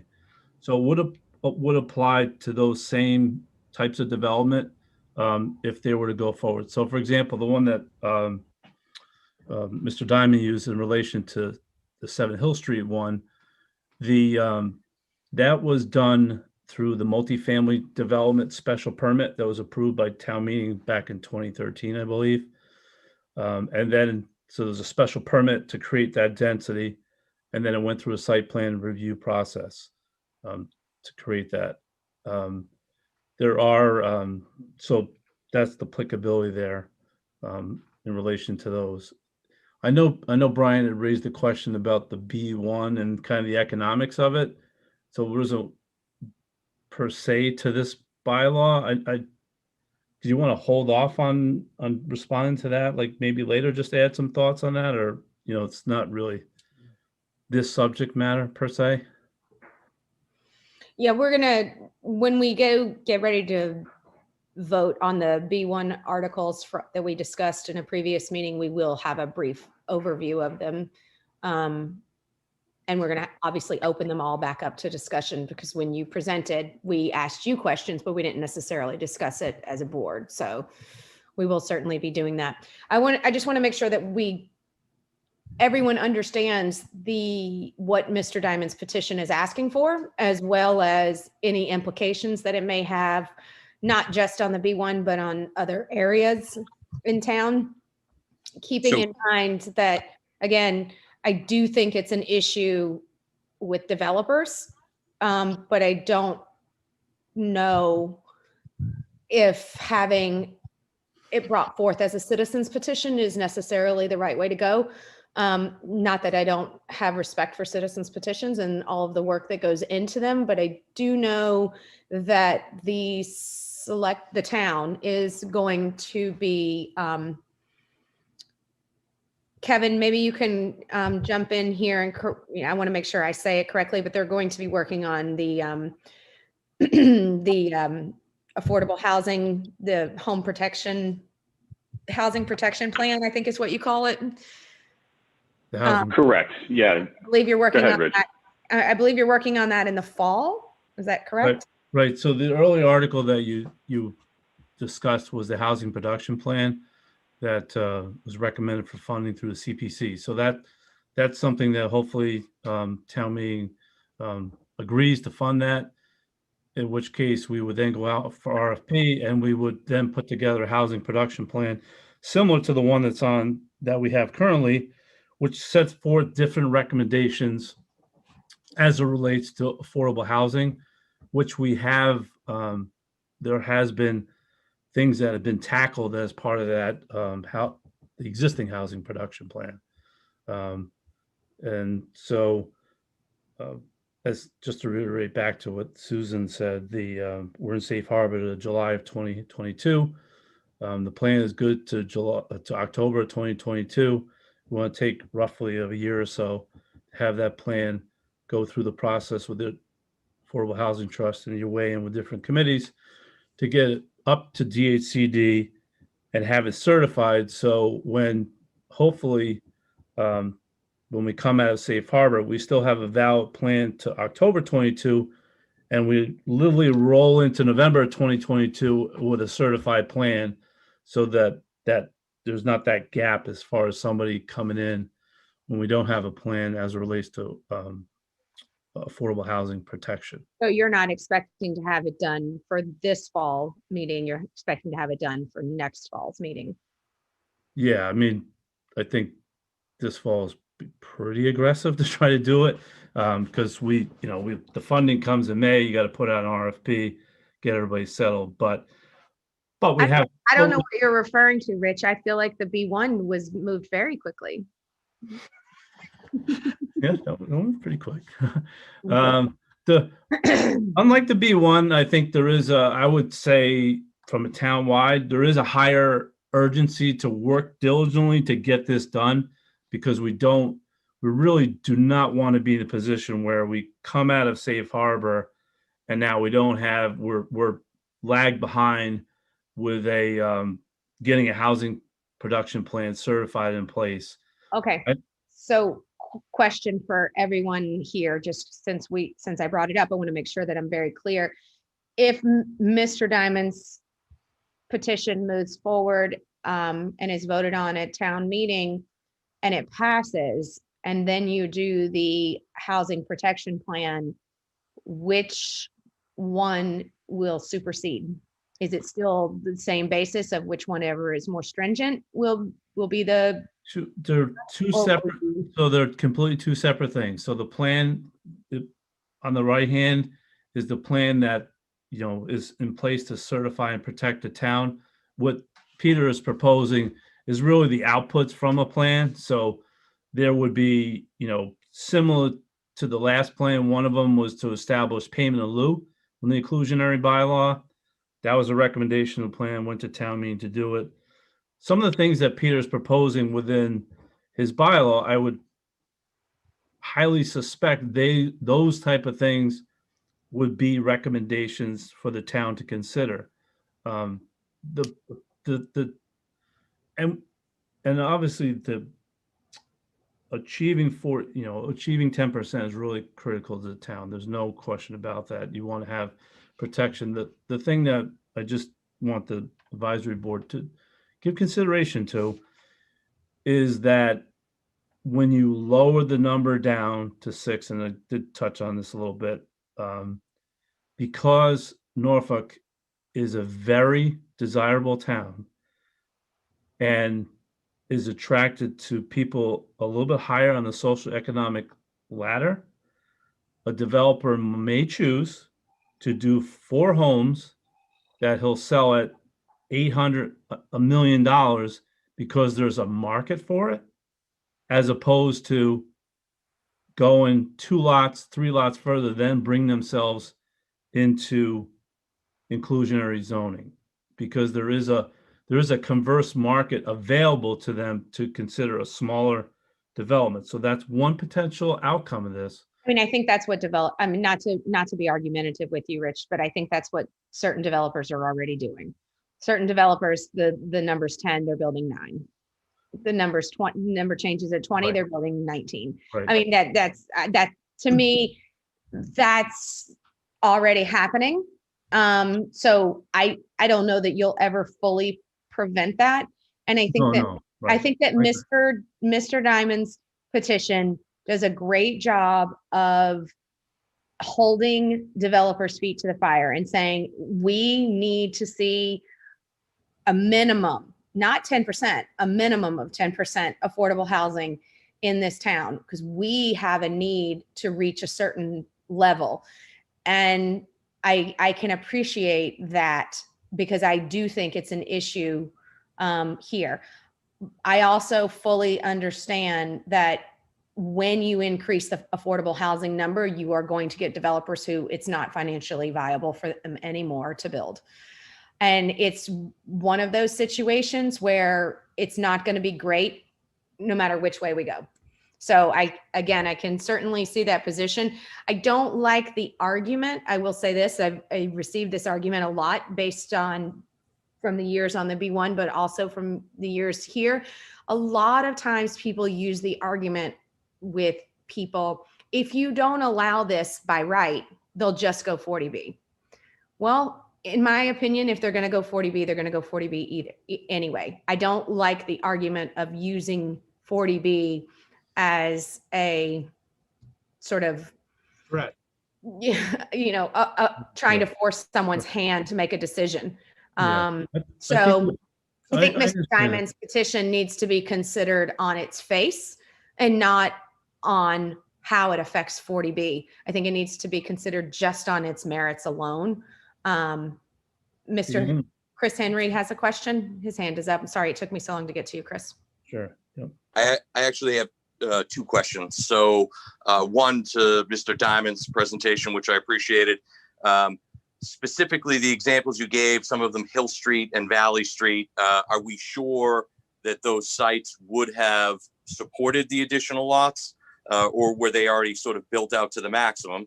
Because those are tight spots, and admittedly, I don't know. So that's why I'm asking.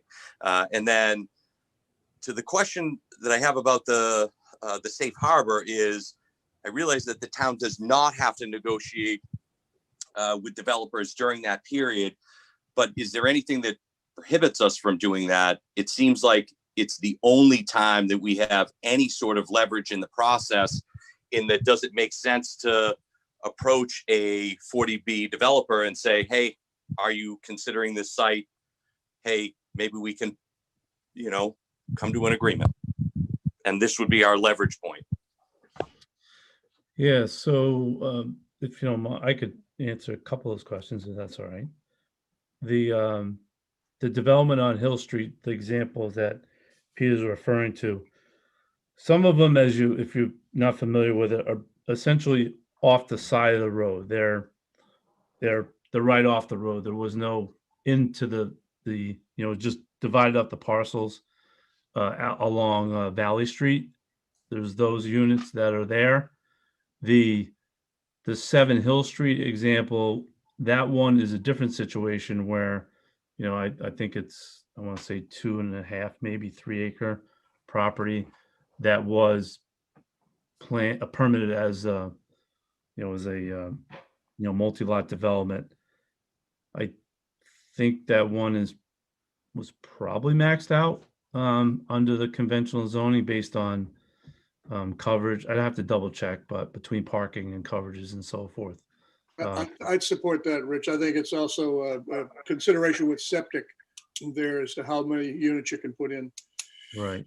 The one that was really my question was, thank you. Yeah.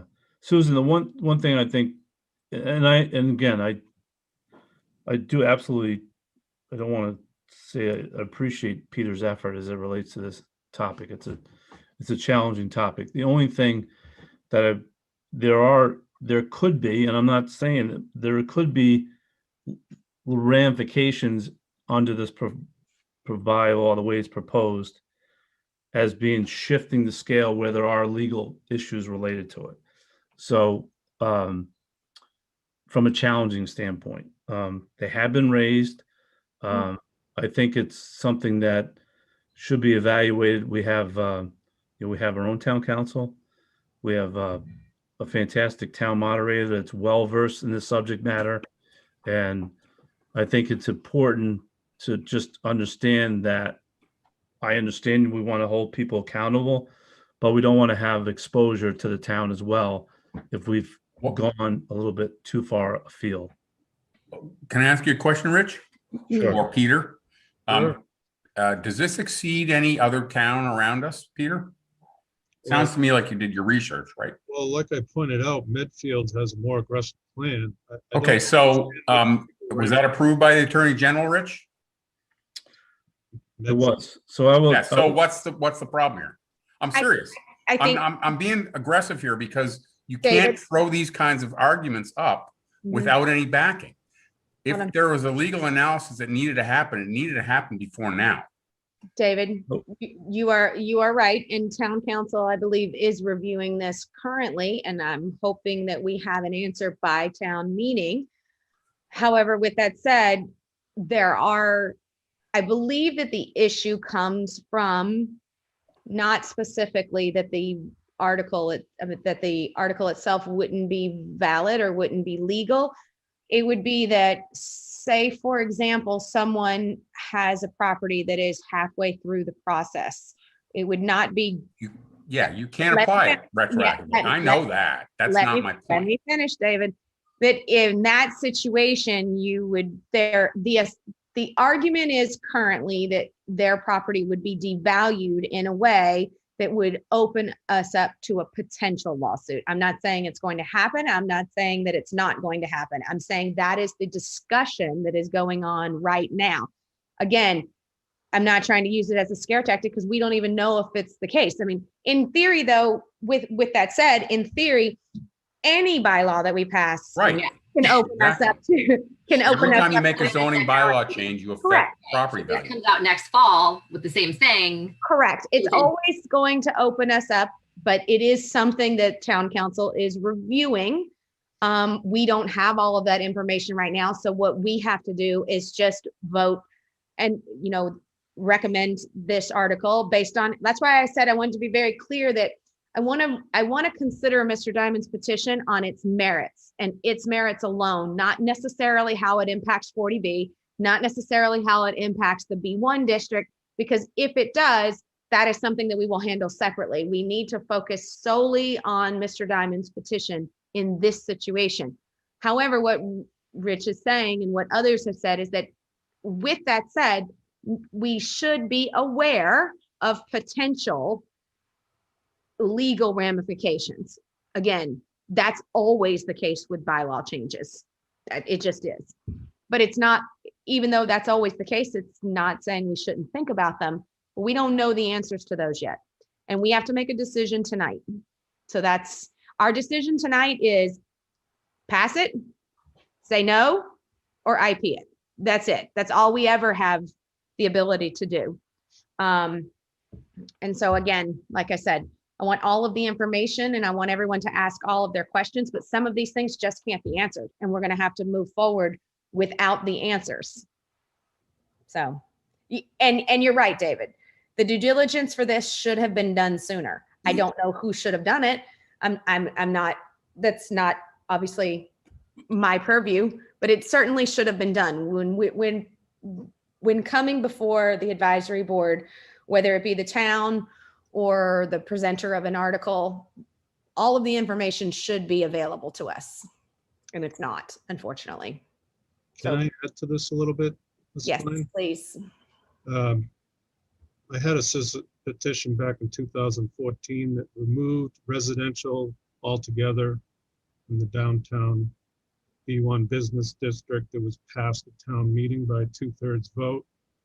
there was a conceptual plan to do some residential only development that subsequent to the passing of that zoning article, they could no longer develop that land. I did take a look at chapter 40A, section 6. And the 5th paragraph down allows up to 8 years for a development that has been approved prior to the approval of a zoning article to move forward as it was approved. So I'd like you all to take a look at that at some time, chapter 40A, section 6. So that's on the legality of passing a zoning bylaw while a project is being planned. If it hasn't gone through the planning process, it probably will be stopped in its tracks. If it has already been planned and approved, according to chapter 48, section 6, it's allowed up to 8 years. Now that developer has the right to waive this section and abide by the provisions of the new zoning bylaw, which I would hope they would do, but that would be a long shot that they would do that. And that's on the legal ramifications, in my opinion. Now, of course, we'll have town council comment on that, and Jay. And I'd just like to comment on the number 6. And a couple people brought up, well, maybe a developer will only do 5 houses. Well, maybe they will only do 5 houses, so we only have 5 houses towards our housing inventory, not 9. And in my opinion, that's a better position for the town to be in. And another concept to consider in approving this inclusionary zoning bylaw is there'll be more affordable housing added to our affordable housing inventory by developers, not by the town acquiring land and paying for it to put our own affordable housing. It's all funded by developers, which is better for the town as far as the cost overview of providing affordable housing. One example of how we got affordable housing from a large development is the Fox Run up there off Miller Street. That developer built 5 houses for us, I believe, as affordable housing on land that we acquired at Gump's Farm at no cost to the town. We provided the land, they built the housing.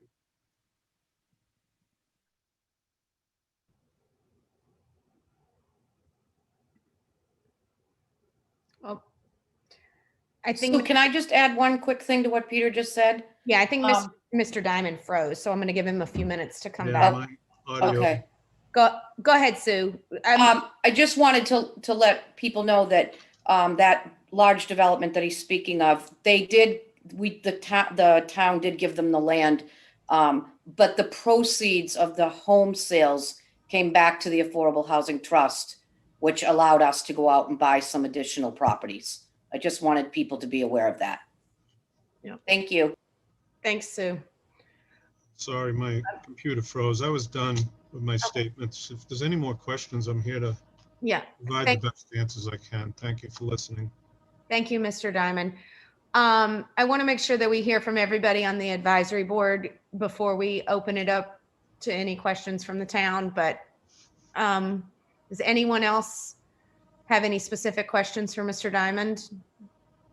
I have a question on the process to divide a lot. If I own property that could hold 10 units, what is the process by which I could sell that to 2 different people at lot sizes that could hold 5 and 5?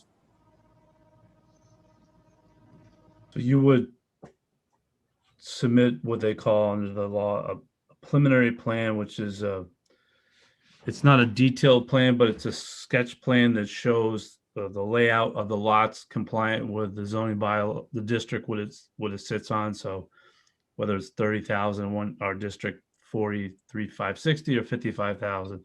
square feet. Each lot requires 200 feet of frontage. So you lay that out around a roadway. And that would establish the density of it. There is more engineering that would go into it, but that would essentially, that's how you would plat out the piece of property.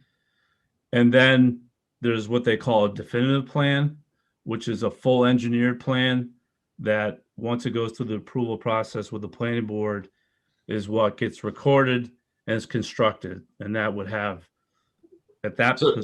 So I mean, prior to that, can I just divide up my property into two without any plans and sell it off as half to two sons, let's say? If you had a piece of property that was along an existing street, so for example, say Myrtle Street, and you had enough linear, so 200 feet of frontage is the minimum requirement, and then go back and create a square that meets the minimum area, you can sell it off and subdivide it off. You cannot, under Massachusetts law, create lots off the main street unless you have frontage, the access to it. So those are two vehicles, except 40B, which is outside this, but you have to do that, those two plan options. Okay. Thank you. If I would have liked to ask Mr. Diamond one other question. Mr. Diamond, how do you, and I'm only asking how you feel because you're the author of this petition. How do you feel about the planning board's decision to not to eliminate it, but to make a motion and change it to exclude the 6 in the B1 area and keep it at 10?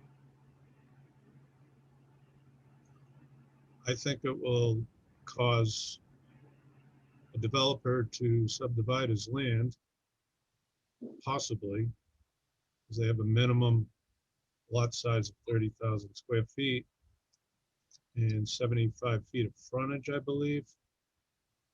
So if someone had, say, a 3-acre property with enough frontage, they could take that piece of property and hypothetically divide it into 4 lots and possibly put in 4 separate mixed-use buildings with only 9 units on each building. And there's the potential for us to lose 9 times 4, 36 units right to our housing inventory with no affordable at all in our downtown business district, within walking distance of the center, walking distance of the train. Just I was just more asking if you supported that aspect. So I'm assuming based on your answer that you don't support that idea. I just want to make sure that we've heard you on all aspects. I like to make sure that the citizens are heard on all aspects of it. So thank you. I like the 6. Okay. Sue, can I ask one more question of Mr. Diamond's? Of course. So one suggestion I've heard is that this particular article be tabled until the housing production plan is done, in which case this may still actually be the same outcome, but there's a process that happens before that. I don't know how I feel about that. I'm curious how you feel about we have what a delay would do. We have a housing production plan that was developed in 2017. And there's strategies in there that, number one, they want to increase the density downtown. And you're well aware they have achieved that. The strategy 2 is to improve the inclusionary zoning bylaw. So I feel that we're making a move that's already in our housing production plan. I don't see the need to wait for an updated production plan when it's already part of our production plan that we have in place right now. And as was mentioned, they did make an adjustment for payment in lieu. And there's now a proposal for an adjustment for more inclusionary zoning, a larger assessment. And I've shown that our assessment is, we're losing ground. With development around town at the 10% threshold. Our housing inventory is increasing. I believe Norfolk is between 4% and 6% under the 2010 census. The 2020 census has been done. They haven't released the numbers yet, but I suspect that our housing inventory is going to rise much higher than our subsidized housing inventory. We're going to be in a position for more 40B housing. I hope that answers your question. No, it totally does. Thank you. You're welcome. Okay, if there's nobody else from the advisory board, I want to make sure that we hear from everyone. Does anyone else have anything they'd like to add? I know not to throw him under the bus, but I know that Kevin has been working on a few things just with planning and with the B1. Kevin, do you have anything to add to the discussion? First and foremost, I think I want to send some kudos over to Mr. Diamond for putting so much thought and effort into his proposal. You know, there's sometimes where we see a citizen's petition come in and everybody's kind of like, what are we going to get? What are we going to have to dig through? How are we going to have to pick it apart? What Mr. Diamond put together was incredibly comprehensive and well presented. So we really do appreciate that. From my perspective, I think that the idea of increasing inclusionary zoning is a good one. I think that as we start to make these motions with our potential to get closer to 10% by leveraging the opportunities at Southwood and with Town Center, this is something that we need to consider as we do add or potentially add residential units. I am slightly concerned about the manner in which we would be doing it in this case. And that is just my personal opinion. I know that he had modeled much of his proposal against Medfield, which I think is a good comparison community in some cases. In others, though, I think it's a little dangerous just because of where Medfield is in terms of their subsidized housing inventory right now. They're very close to 10% at 9.6. So I don't know if 40B is necessarily as big of a concern for them, allowing them to be a little bit more aggressive in what they're requiring for affordable development. There's not really the threat of somebody saying, okay, well, forget this, I'm just going to go to 40B. That being said, I agree with Susan, and I don't think that fear-mongering 40B is necessarily the right way to go about assessing the value of these types of things. So just a consideration that's top of mind when we talk about our comp set analysis and who we're comparing ourselves against. Outside of that, that's really everything that I had from my perspective on this. I look forward to hearing the dialogue and deliberation with the rest of the committee. Thank you. Okay. Rich, do you have anything else? No, thank you. Okay. I would like to say, just to be a little bit funny, you should probably refrain from wearing green. You keep your shirt and your body keeps disappearing and it's just your head talking when you're in front of a green screen, just saying. Okay. Food for thought. Blythe, do you have any insight from legal counsel on this matter? I know I had heard that earlier today, as well as yesterday, there were some discussions going on. Have you received any feedback yet? Nothing official. We only started talking about it. Okay. All right. Is there anyone from the town that's on the call would like to weigh in, either with a question or just to have your opinion heard? Feel free to speak up. You don't have to raise your hand. You could just start talking. No? No. Okay. All right. If there is nothing else for Mr. Diamond, we will obviously discuss this as soon as we're done with the update from planning with Rich when we go to vote. Mr. Diamond, you're welcome to stay, obviously, for our voting discussion on this and for how we're going to write it up as far as our recommendation to the town. But if you need to leave, you certainly can. I understand. Thank you. All right, Rich, moving on to the changes, if you could update the advisory board on the changes that occurred last night as it pertains to the zoning articles and how you would like us to proceed with those, as well as I know that if you can stick around, there going to probably be some discussion when we go to vote, and there will probably likely be some more questions for you. But if you could give us a brief overview on what happened last night in the planning board meeting, that would be great. Sure. So the planning board unanimously recommended the two articles that are up for the 50% majority vote, which was shared parking and increasing in density. So those were recommended as printed on the warrant. The planning board unanimously recommended all the B1 articles that fall within the second article, which is, what was it, number 22? As printed on the warrant, so there was no amendments or adjustments made to it.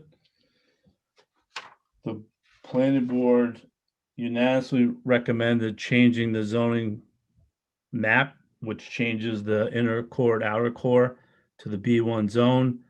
The only change to that is just to update the warrant articles to say May 8th, which is the date for which town meeting is going to be held.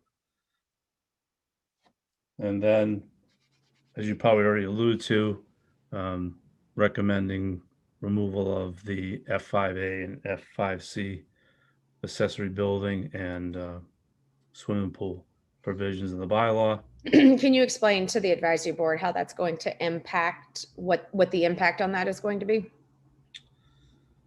The impact of withdrawing and going back to the drawing board is there are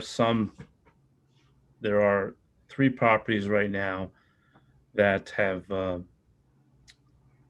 been, well, excuse me, 2 properties that have been issued zoning violation notices for constructing accessory building within the front yard setback.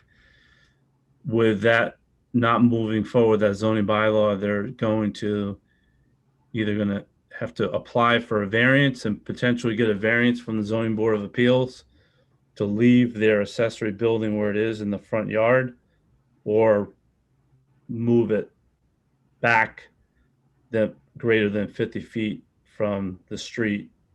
There is another one, there's another garage that actually where the conflict between others, planning board and other members disagreeing with the interpretation of the F5A as it relates to the zoning bylaw from the building department.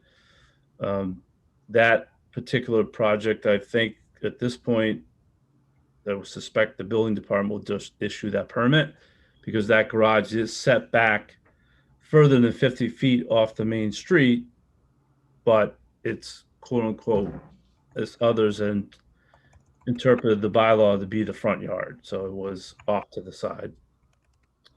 And then what we propose to do is to go back and rediscuss it and present potentially an amendment to the fall if we can reach some agreement on it. For just background to the advisory board, the bylaw requirements as it relates to this F5A, which is accessory buildings, was adopted in 1968. The provisions for, I forget the year, for the pools was after 1968. But in 1989, the same topic went before town meeting, where there was discussion about clarifying the front yard, what that means. The planning board at the time was going to try to insert the word required. There was much debate about it, and it was indefinitely postponed in 1989. And so now we're quite a few years later back at it. I will say, while some might find it confusing, I think the way the bylaw is laid out, there's a diagram in there that people can point to and that the building department points to, which does show diagrammically what a required yard is for the front, side, rear, and then in situations where there's a corner lot, what the requirements are, as well if somebody had a through lot. So while there's disagreement about it, I think, quite frankly, I think there's enough on the books today to interpret what it means. But nevertheless, there's been dissenting opinion about those interpretations. So I think we want to try to see if we can clean it up. So hopefully put this to bed for the next 100 years, so to speak.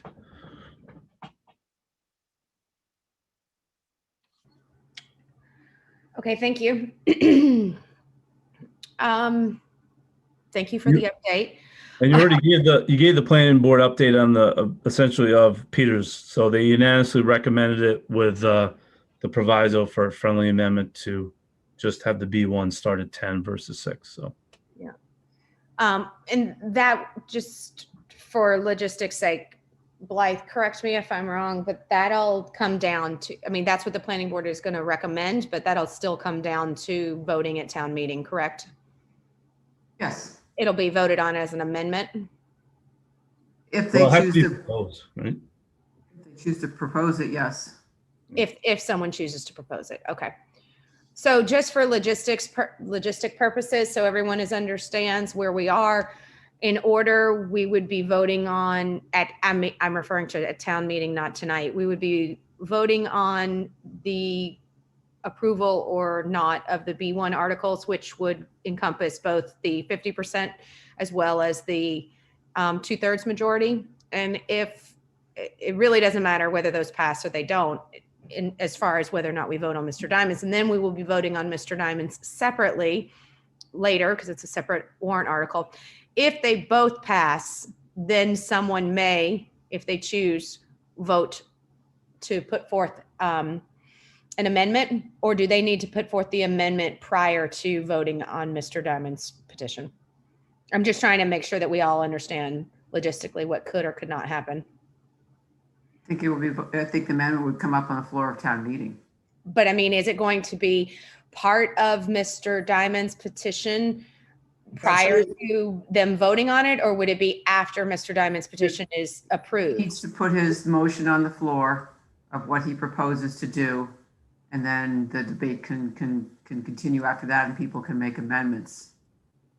But the amendment would need to come into play. I guess I'm trying to make sure I understand Yes, that. That's right, Susan. The amendment would be proposed and voted on, and then we would go back and vote on Mr. Diamond's. Okay, correct. So it won't matter necessarily whether or not Mr. Diamond's has been approved or not. The amendment will be made, voted on, and then we'll decide on Mr. Diamond's petition. Yes. But Mr. Diamond's would be presented first, and then an amendment. Okay. That's correct. That's correct. Yeah.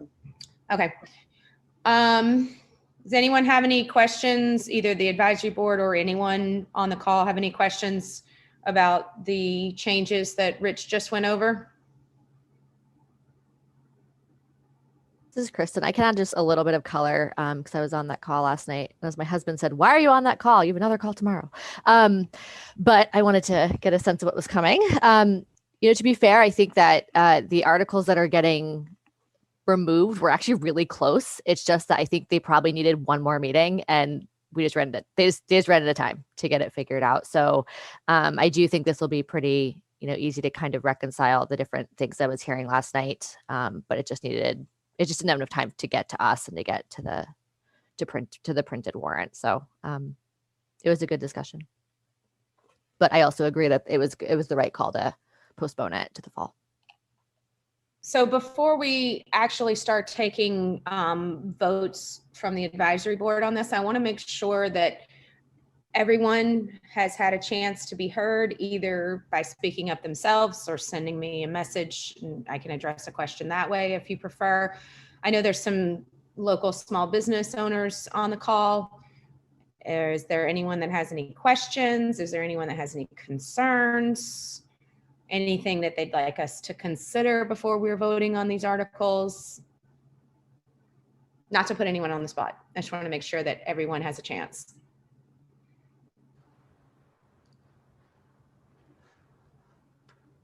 Hi. Hi. Hi. I just wanted to speak a little bit about how small businesses in town are feeling about the zoning laws that are changing. So I spoke to a couple people via phone and email over the past couple days. And several people seem kind of excited about it. I know for me, I'm personally downtown, and there's not much going on downtown. So I think just being able to have more businesses would be really good, and also more foot traffic as well. We just got a new location at River's Edge, and I know that some of the businesses in there have been like struggling, because I think a lot of people don't even know that that particular plaza is there. So when I moved in, they had said that their businesses haven't seen that much growth in a while. So can you hear me? Mm-hmm. Great. So I feel like it would be super helpful to see some growth and some development, as long as it's responsible and sort of lives up to the expectations of all the people that live in town, and also sort of the image that us as small business owners are trying to give to the community as well. As someone who both lives in town and owns a business in town, are you looking to see mostly mixed use? Are you looking to see just an increase in residential density down there to create more foot traffic? Or are you hoping to see more business and less residential? Certainly mixed use. I actually have a lot of friends who have been looking for commercial real estate, and it's very hard to come by right now, especially when it comes to the need for a better sewage system or better water. You know, if they're trying to open a food service, it's impossible almost to be in the center of town, and there's very few locations that they can sort of move into as well. And I know it would be nice to have more food services or other services in town that would sort of bring people in and then see all the wonderful things that the town center has to offer. There's a woman that owns she makes like screen prints t-shirts. And she said even just the guy next to her, he's an accountant, and just him sort of, when he has his accounting season, that's sort of the only time that she really sees people sort of coming in and out of the plaza. So I think just anything that could build up commercial would be really good. And I know that several people are looking for property at this point, so. Yeah, as we've discussed in multiple meetings, it's sort of a catch-22 for the development of this area, because we can't afford to expand the wastewater treatment facility without the businesses, and the businesses can't get in until we expand it. So, but it's nice to hear from you guys. Good to see you. Good to see you too. Thank you. Is there anyone else? I know it can be daunting to speak up, so if you don't want to, you can just text me. Okay. All right. Is there anything else that you guys want to discuss on these matters before we start voting? If not, I'm going to go ahead and pull up the warrant to make sure that we cover all of the articles that we missed last week.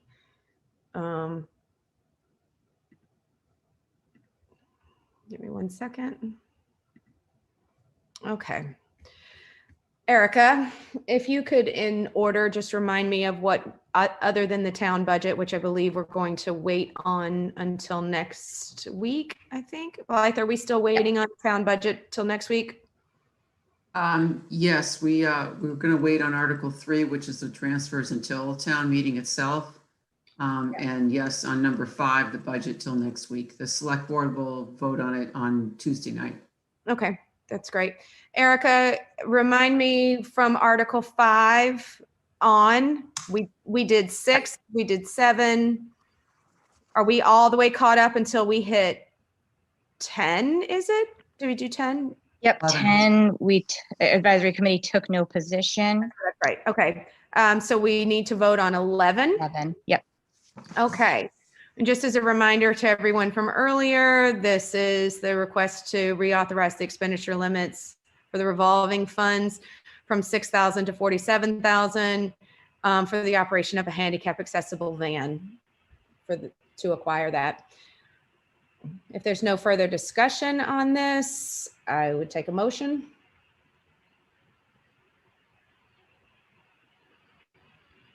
Someone, anyone, unmute yourselves. Motion to pass.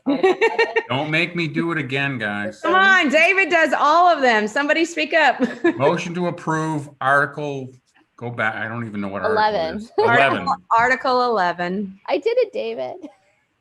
There we go. Okay, motion by David. Second by Kristen. Second by Kristen. All in favor, say aye. Aye. Say aye. Thank you. Erica, Article 11 is approved. Oh, all in favor, all opposed say nay. Sorry, apologize for that. Okay, Article 11 approved unanimously. We already did 12, correct? Yes, 12 is done. Yes. Okay, thank you. Article 13, CPC. Again, this is a standard article which designates 10% of the CPA revenues towards each of the 3 CPA purposes. The remaining 70% will remain undesignated. Seems to be a fairly standard article. I'd like to take a motion if there's no further comments. Motion to approve Article 13. Thank you, David. Second. Thank you, Brian. All in favor say aye. Aye. All opposed say nay. Okay, passes unanimously. Article 14. CPC to utilize 15,000 of funds to administrative and operating purposes. Take a motion. I Come move on, to Brian. pass Article 14 is written. I had a feeling you were going to step up this one. Thank you. Second. Thank you, Kristen. All in favor say aye. Aye. Aye. Aye. All opposed say nay. Article 14 passes unanimously. Article 15 is allocating 25,000 to update the housing protection plan. This is the plan that Sue Jacobson and Kevin were speaking about earlier, that will go into effect in October of 2022 if it passes. I shouldn't say that. It doesn't go in effect in October 22. It would, our current safe harbor would expire in October of 2022, and this would be hopefully bridge the gap to starting in November. If there's no further discussion, take a motion. I move to pass Article 15 as written. Thank you. Brian? Second, somebody? Second. Thank you, David. All in favor say aye. Aye. You Aye. gotta actually say aye. Aye. All opposed say nay. Okay, Article 15 passes unanimously. Article 16, this is for the shade structure at the senior center. If there's no discussion, I will take a motion. Motion to approve Article 16. I have a question on this. I don't know if Cindy's still on or Sherry, and I'm sorry I missed this earlier. $100,000 for a roof on stilts sounds pretty high. I'm assuming the same kind of rules apply to this that applied to the $50,000 feasibility study, that unexpended funds automatically revert back to the CPC fund. Can anyone answer? She actually said that. She said. Okay, I missed it then. I That's apologize. okay. She said that any funds that weren't used would revert back, but they put more in there than what they're expecting to need based on the bid, because they don't know if they're going to encounter ledge. They don't know what's going to happen. So they don't want to have to come back and ask for more money, but it will. Okay, I'm sorry. I was mixing up this one. and It had, that. and it sounded to me like they wanted to do more than just a roof on stilts. They wanted to like run electricity and things as well. Correct. Okay, so we have the motion. Do I have a second? I second. Mike second. Thank you, Mike. All in favor of Article 16, please say aye. Aye. All opposed, please say nay. Okay, Article 16 passes unanimously. Article 17, which is the $50,000 feasibility study, which again seems really high, but we're going to hope that they're going to return the money. So if there's no further discussion. And that comes out of CPC funding, not the general fund, right? Right. It doesn't come out of the general fund. It comes out of their own fund, and then they're going to put it back, but it won't be able to be used for anything else. It'll just go right back in to their fund. So it's actually not it's already in their budget, I should say. So it's just transferring. Can I have a motion on Article 17, please? I move to pass Article 17. Thank you, Mike. Second. Thank you. All in favor, please say aye. Aye. Aye. All opposed, say nay. Article 17 passes. Article 18, which is to establish a fund where taxpayers may voluntarily donate money for the purpose of defraying real estate taxes of elderly disabled persons. Someone is going to get us, I believe it was Sherry, I apologize if I'm wrong on that, is going to get us at some point the number, because someone had a question just before town meeting. She's going to get us the number of who is actually enrolled and will be affected by this, but Well, no, it was more about who takes advantage of the current abatement process for these kinds of things, Susan. Check Right, the but it would- assessor's it would- office tomorrow and get you guys all Yeah, it's that. an assessor's question. It's not Yeah. really for Sherry, right? okay. We'll have that information by town meeting, but I would like to go ahead and vote on this as well, unless there's any objections to that. Motion to Oh. pass Article 18 as written. Thank you. Second. Thank you, Kiara. All in favor say aye. Aye. Now all opposed say nay. Okay, Article 18 passes unanimously. All right, now we get to the fun stuff. Skip on down to the zoning. All right, Rich, please jump in if I am missing something or I am doing one of the ones that you've pulled out. And Blythe, do we still need to vote on the ones that they're pulling because they'll be printed in the warrant as far as just IPing them, or do we not? They're going to be removed from the warrant. before it's You printed? can pass right over them tonight. You don't need to take any action because I'll take them off the warrant tomorrow morning. Great. Thank you. So Erica, is the first one 22? No, the first one is 21. 21. Thank you. Okay, Article 21 deals with parking and residential density requirements in the B1 district. And this is a 2/3 majority. No, Majority. correct? just Majority. 50%. It's a simple majority. Yes. Okay, thank you. So this one will be a simple majority at town meeting. Does anyone have any questions on Article 21 based on the discussions we've had in the past few weeks? Rich is here to answer any questions. Again, this is the parking and density. No? Okay, then I will take a motion on Article 21. Motion to approve Article 21. Second from Jackie. Okay, and just because zoning is always such a sticking point, I am going to do a roll call vote. Sorry to put everybody on the spot. Kristen, Yes. Jackie, Yes. Kiara. Yes. Brian, No. no. Okay. Michael, No. David, Yes. and oh my God, who am I? Oh, Jamil, sorry. Apologies. It's okay. Yes. Okay, I'm running out of fingers here. Did I get everybody? Because Jonathan's not here. I'm sorry, I can't see everybody. Did I miss anyone? Just yourself. Yourself. All right, well, since my vote doesn't matter anyway, I'll vote yes. So it passed. Don't say that out loud, Susan. Well, you know, no reason to be the third. It passes 7-2, Erica. Got it. Isn't it 6-2 if Jonathan's not here?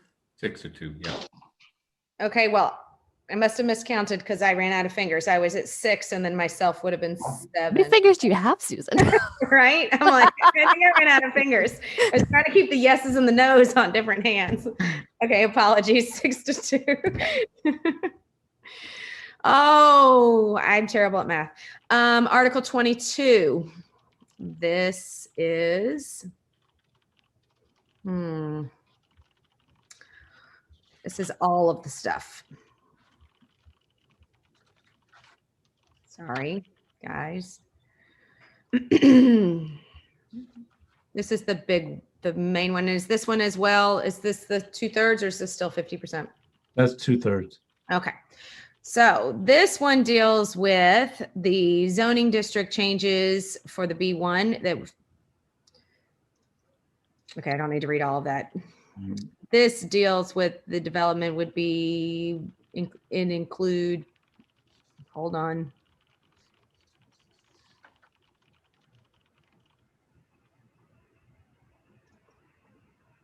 Okay. So that description doesn't really explain what's in here. This one deals with the setbacks, the prohibited uses, what would be allowed in special permits, which we went over. It deals with the height, correct? Those are the height, the design guidelines. Yep. The planned multi-use development, the maximum lot coverage, the minimum lot coverage, the setbacks, which I think I already said, the build to lines, water, Right. height. The only clarification, Susan, I'm sorry. Yeah, So- no, please jump in because this one's long. That's okay. So there is no changes to building coverages. So that's not part of this group. Okay. That was before, but.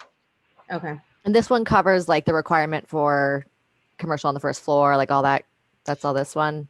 Yeah, this was the one that's requires it to be mixed use. It has a plan for multi-lot development. It has the height and the facade. It has what's part of the business core versus the outer business core. The max 3 stories with the half. Yeah. Okay. All that. So this is the bigger one. So I would like to take a motion on Article 22 if there is no further discussion on this. Okay, so no one wants to make a motion. So Motion to pass Article 22. well, I mean, you don't have to make a motion to pass it if you don't. Yeah. Well, I do, so I just wait for someone else to. Okay, you can certainly make a motion to either IP it. You can make a motion to not pass it. Yeah. I would like to motion to pass Article 22. Okay, let me see if I can get my fingers to work right this time. We need a second. Yep, second. And I, just for clarity, this is all or nothing. We talked before with 31 about if it passes, there'll be options to go back and change parts people don't like, but we're not doing that at the advisory board to go back and create alternate plans. This is okay. Correct. And this is the what we would refer to as the big one, because this is the one that requires, these are the big zoning changes that require 2/3. So this is everything that we've been discussing with the B1, with the exception of what we just voted on a second ago, which was parking and density. Density can't really be changed because we had to change that, approve that we didn't have to approve it, but it has to be changed to update to be in accordance with mass law. But this is the big one. So do I have a second? Second. Okay. So again, roll call, please. I can't see everybody because I'm sharing a screen. So let me know if I miss anyone. Jackie? Yes. Okay. Kristen? Yes. Kiara? Yes. Jamil? Yes. Brian? No. David? Yes. Mike? No. And that just leaves me, correct? Yes. Correct. Okay. I also vote no on this one. It doesn't matter. It still passes 5-3. So a 5-3 isn't a 2/3 majority, though. You don't need to do 2/3 on the advisory committee. Right. It's just our recommendation. I think he was just saying that, Yeah. Close, Brian. Still close. All right. So it passes with the approval of the advisory board. But Erica, when you're writing it up, just let them know that it was we refer to that. I believe the language we use is it was split. It was not unanimous. Not unanimous. There's a word we use. I'll have to refer back to some of the other articles that we've done when we've had that happen. Okay. All right, but it was not unanimous. Article 23, is this one of the ones we're eliminating? No. No, okay. Thank you. This is it's 2/3, but this is the technical map amendment to the B1. So Correct. So this is updating the B1 zoning district. Is this the one that's including the inner core, the outer core? correct. Yes. Okay. Yeah. Remind me, Rich, why it's called technical? I'm sorry. Yeah, maybe a poor choice of words, but so in the previous article, we created the inner core and outer core, like we're describing it differently, and we're referring to the map now. So Okay, so that's technical. yeah. It's technical. Okay, can I have a motion, please? Motion to approve Article 23. Second, somebody. A second. Mike, Thank second. you. Mike seconded. All in favor, please say aye. Aye. Aye. One opposed? Okay, Article 23 passes unanimously. Article 24 is being eliminated, so we do not need to take a position, correct? Article 25 is also being eliminated, and we do not need to take a position. Article 26, this is the road acceptance. David, this is the one you wanted to wait on, correct? Were all of your questions answered in last night's meeting, or do you have more? I thought this was being taken up next week. I thought that was the reason I asked for it to be delayed until next week's meeting. Is this, Rich, can you speak to this? Is this next week? I apologize. I didn't watch the meeting because I didn't think. No problem, no problem. Rich is here. Yeah, so the planning board did recommend unanimously to support the acceptance of Hampton Road, Liberty Lane, and Meeting House Road. The select board has the hearing of the, not hearing. That's what it was. Okay, all right. Okay. I saw the posting on that. Yeah. And I want to watch that, Susan. I'm sorry. That's fine. I will That's write fine. this. I will write this one up. This is the one that they're waiting because they're asking all of the residents of Meeting House to attend on the 20th. Right. Okay, so which is next Tuesday. So then we'll meet on Wednesday and we have a regular meeting anyway. So for housekeeping, so we'll address this one next week. And I will write it up. It was a very good meeting last night. I know you missed it, but it was good. I mean, it's, must see TV, right? Okay, so we are still waiting, Erica, on Article 26, so we'll address that next week. Yep. Okay, Article 27. Oh, we already did this. Okay, now we are moving on. We did 27, we've done 28. We have 30 was IP'd, and we are moving on to 31. Just make a note for yourselves as well as for others. The numbers are going to be different. So when we assign the warrant articles tonight, we're going to assign it as the current warrant article, but starting at Article 23, I believe the numbers are going to change, correct, Blythe? So the article, what's now 26 will become 24. And they're all the same through 23. And then they'll get 2 articles, less. So we end up with 29. Okay, but Article 30 the technical Article 30 will stay on the warrant, correct? Even though it's been IP. Correct. It'll now become 28. Okay. All right. So whoever writes this up will just remember that it's not going to be Article 31. Article 31 in its current state is the citizens petition that we heard from Mr. Diamond on, and we had the discussion about tonight, which is, in a brief overview, taking the affordable housing requirement from a straight 10% to a tiered system starting at 6, moving, I believe, 6 to 12, 13 to 19, and then 20 up, if I got that right. Is there any questions or discussions? Anyone from the town before I take a motion? Anyone from the board? Okay, I don't see anyone. Can I have a motion on Article 31? I Whatever that may be. move to approve Article 31. Okay, I second. Mike seconds. thank you, Mike. Again, I'm going to take a roll call on this one because it's a zoning issue. Jackie. Oh, sorry. You can vote yes, no, or I guess you can vote. Can we still vote to IP? No, Okay, the so motion would have to be to IP, so she either votes it down or. yeah. So yes or no, Jackie. Yes. Yes. Kiera, Yes. Kristen, Yes. Brian, Yes. David, Yes. Jamil, Yes. Mike, Yes. Susan. Yes. All right, passed unanimously. All right. All right. Thank you, everyone. If it's okay with you guys, unless you want me to assign them to you, I'd like to take volunteers for writing up recommendations. I know you don't really want me to assign them. So, I'll do the senior center one. all right. So I'm going to go in order so Erica can keep notes of them.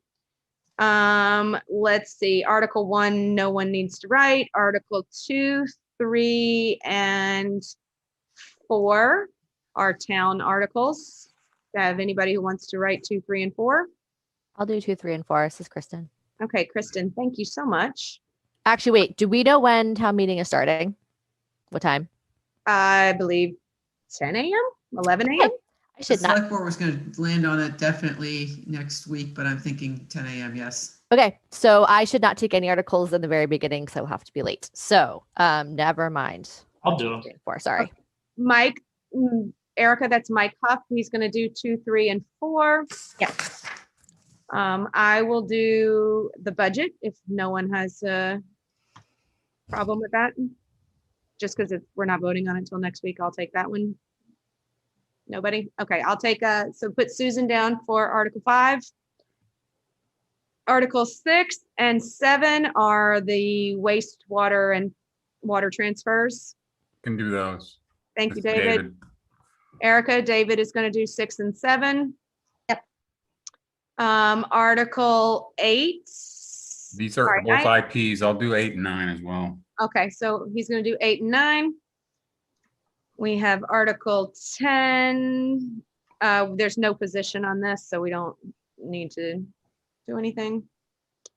Article 11 starts the Council on Aging, the COA ones, which is 11. This is the revolving funds. Yeah. No one else wants to do this one, I'll do it. I can do it. Okay, thank you, Okay. Kiera. Sorry. Yep. Yeah. Okay, thank you, Kiera. She's going to do 11. 12 is the FEMA. Thank you. Grant. Sorry. Anyone? Hey, Brian. Yeah, I've been slow. Like I've been unmuting, and by the time I get unmuted, Yeah. jumping in. I have technical difficulties. Okay, Brian's going to take You're our a T guy.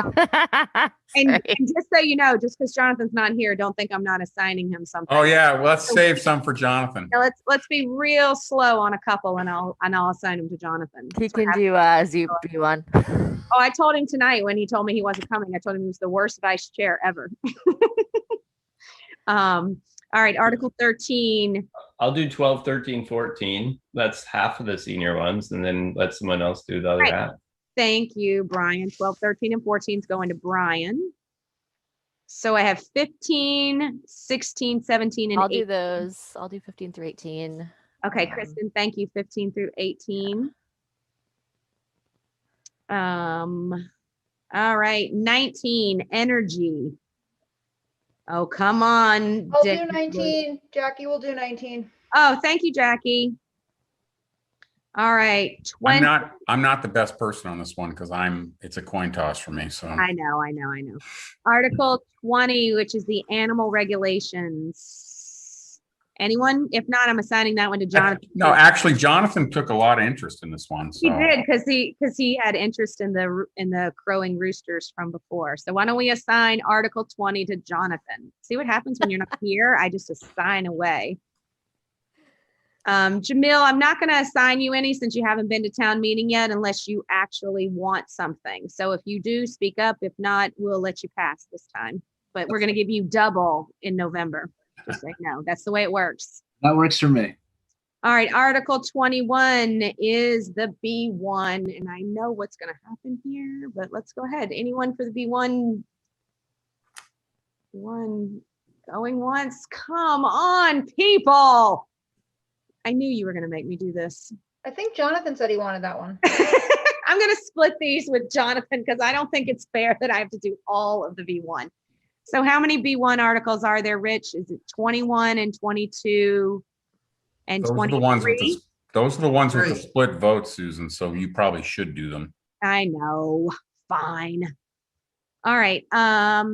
think Rich, is it, did he drop off? Blythe, is it 21, 22, and 23? Correct. All right, I'll do 21 through 23. Oh, all right. So, That one's pretty straightforward. yeah, 23 is easy, fine. Okay. There is no 24 and no 25, so I'm skipping writing this one up. 26, that's David. And 27, this is sort of a standard one. If somebody who doesn't really want to have to write much wants to do 27. I can do this one if no one else does. So Let's see who else. So, anyone for 27? All right, let's assign 27 to Jonathan if nobody else wants it. I can do it.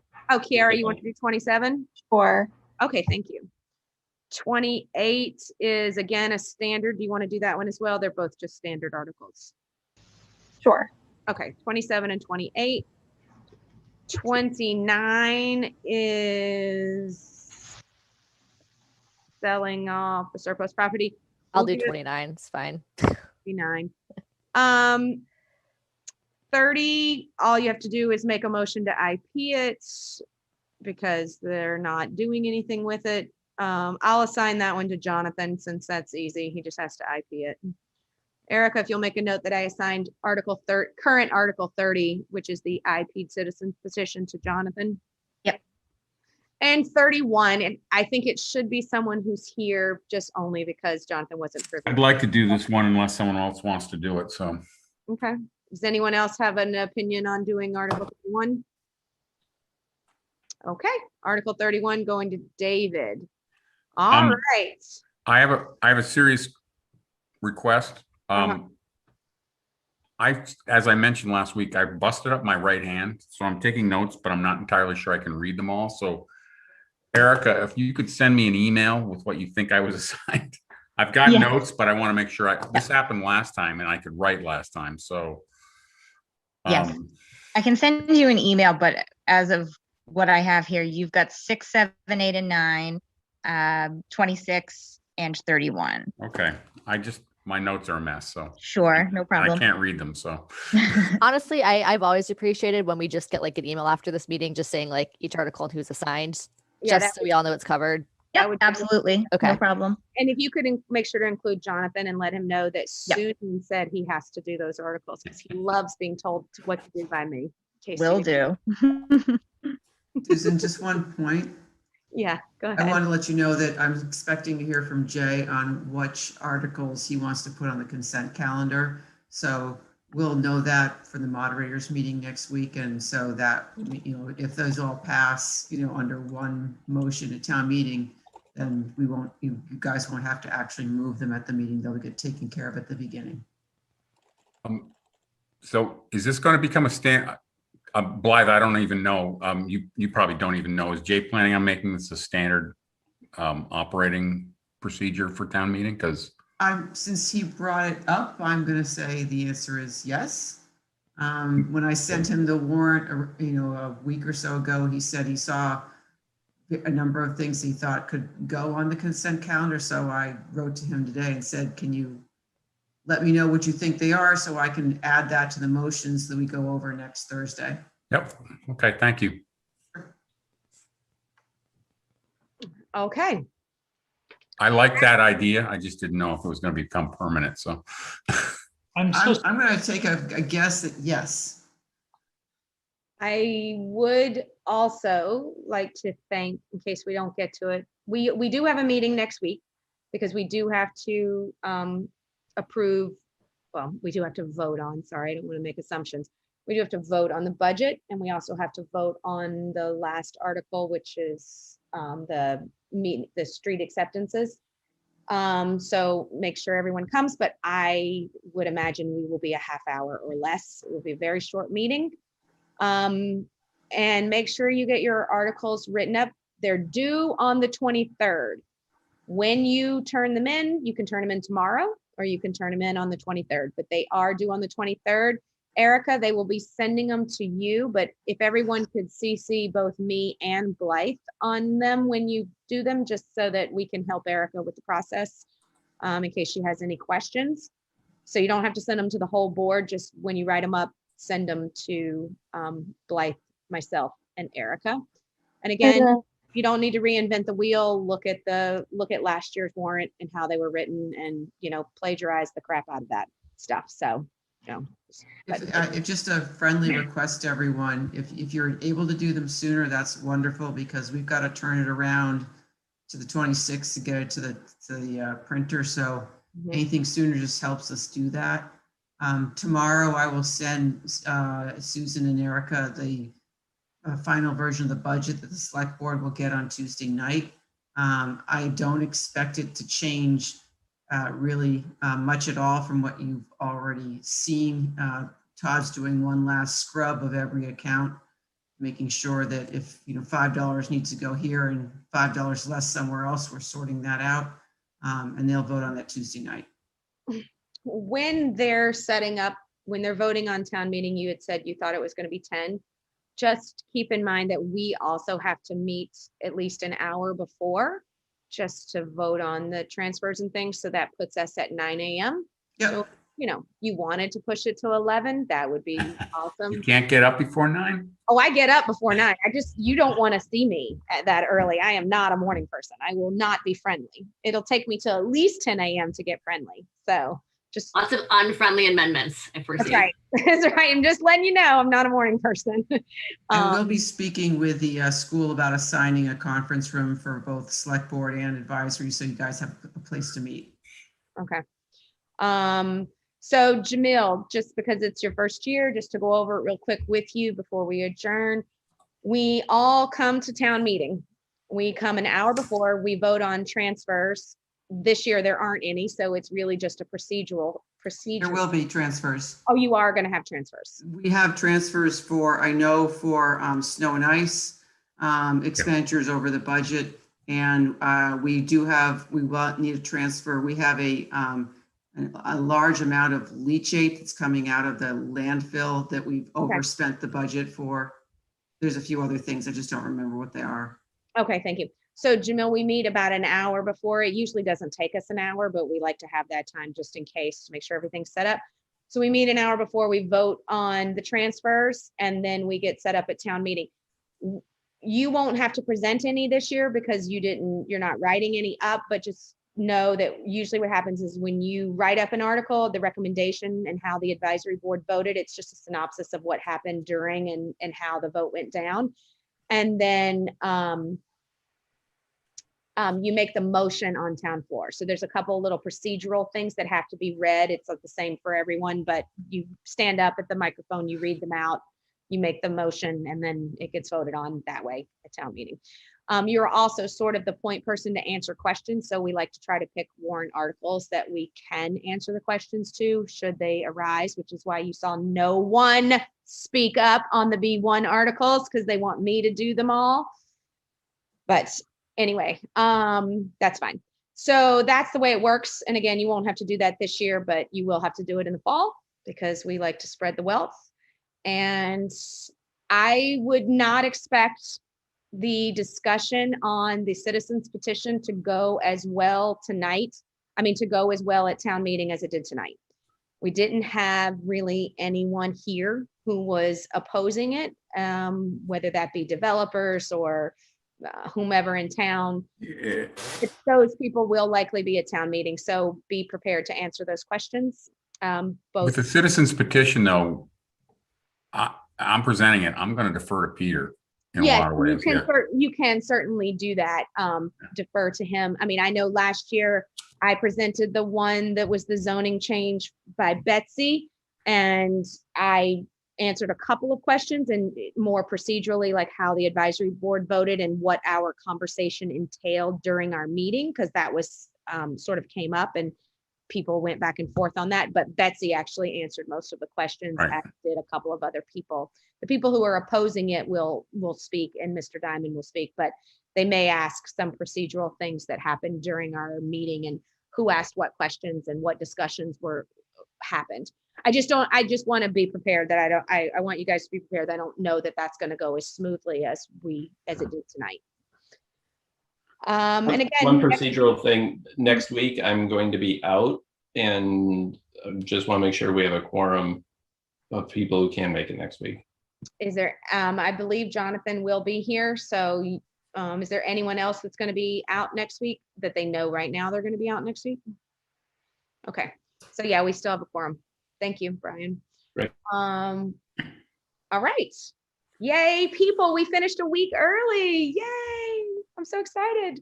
All right. So again, get your warrant articles written as soon as possible. Get those to Erica. Erica's email should be in some of the emails that I've sent out, so you can find it there. Make sure to copy me and Blythe. The sooner the better. And Erica, you'll send out an updated email to everyone tomorrow listing, if you could, in that email list who's doing which article, a little, just the name of the article. You don't have to do the number, just the name of it, or like what it is. And then if you could also say how all of them were unanimous except for those couple of B1 ones. So you can just write unanimous, unanimous, unanimous next to each one, and then write whatever the split was on the zoning ones that were split. Yep. So I just wanted to quickly note, I do have a town email, but most of my emails have been coming into my personal email because people were using that before I got set up with the town email. So just to avoid confusion for me down the line, the email I'm sending this from is the email you should use, the norfolk.ma.us email. Okay. Thanks. And if anyone has any questions on the Norfolk email, it's always your first letter initial and then your last name. So like I'm S. Klein, so she would be E. Daigle, Blythe is B. Robinson, that kind of thing. And then it's always the same. Yep, it's in the chat. Yeah. Okay, great. All right. Does anybody have any questions, concerns? Next week, short meeting, but please show up because we have to vote on the budget.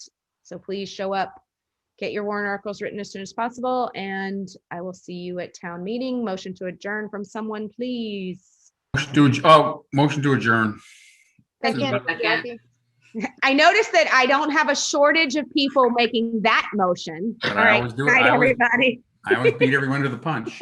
Good night, Okay, get off mute. Thank you. Hi, folks. Bye.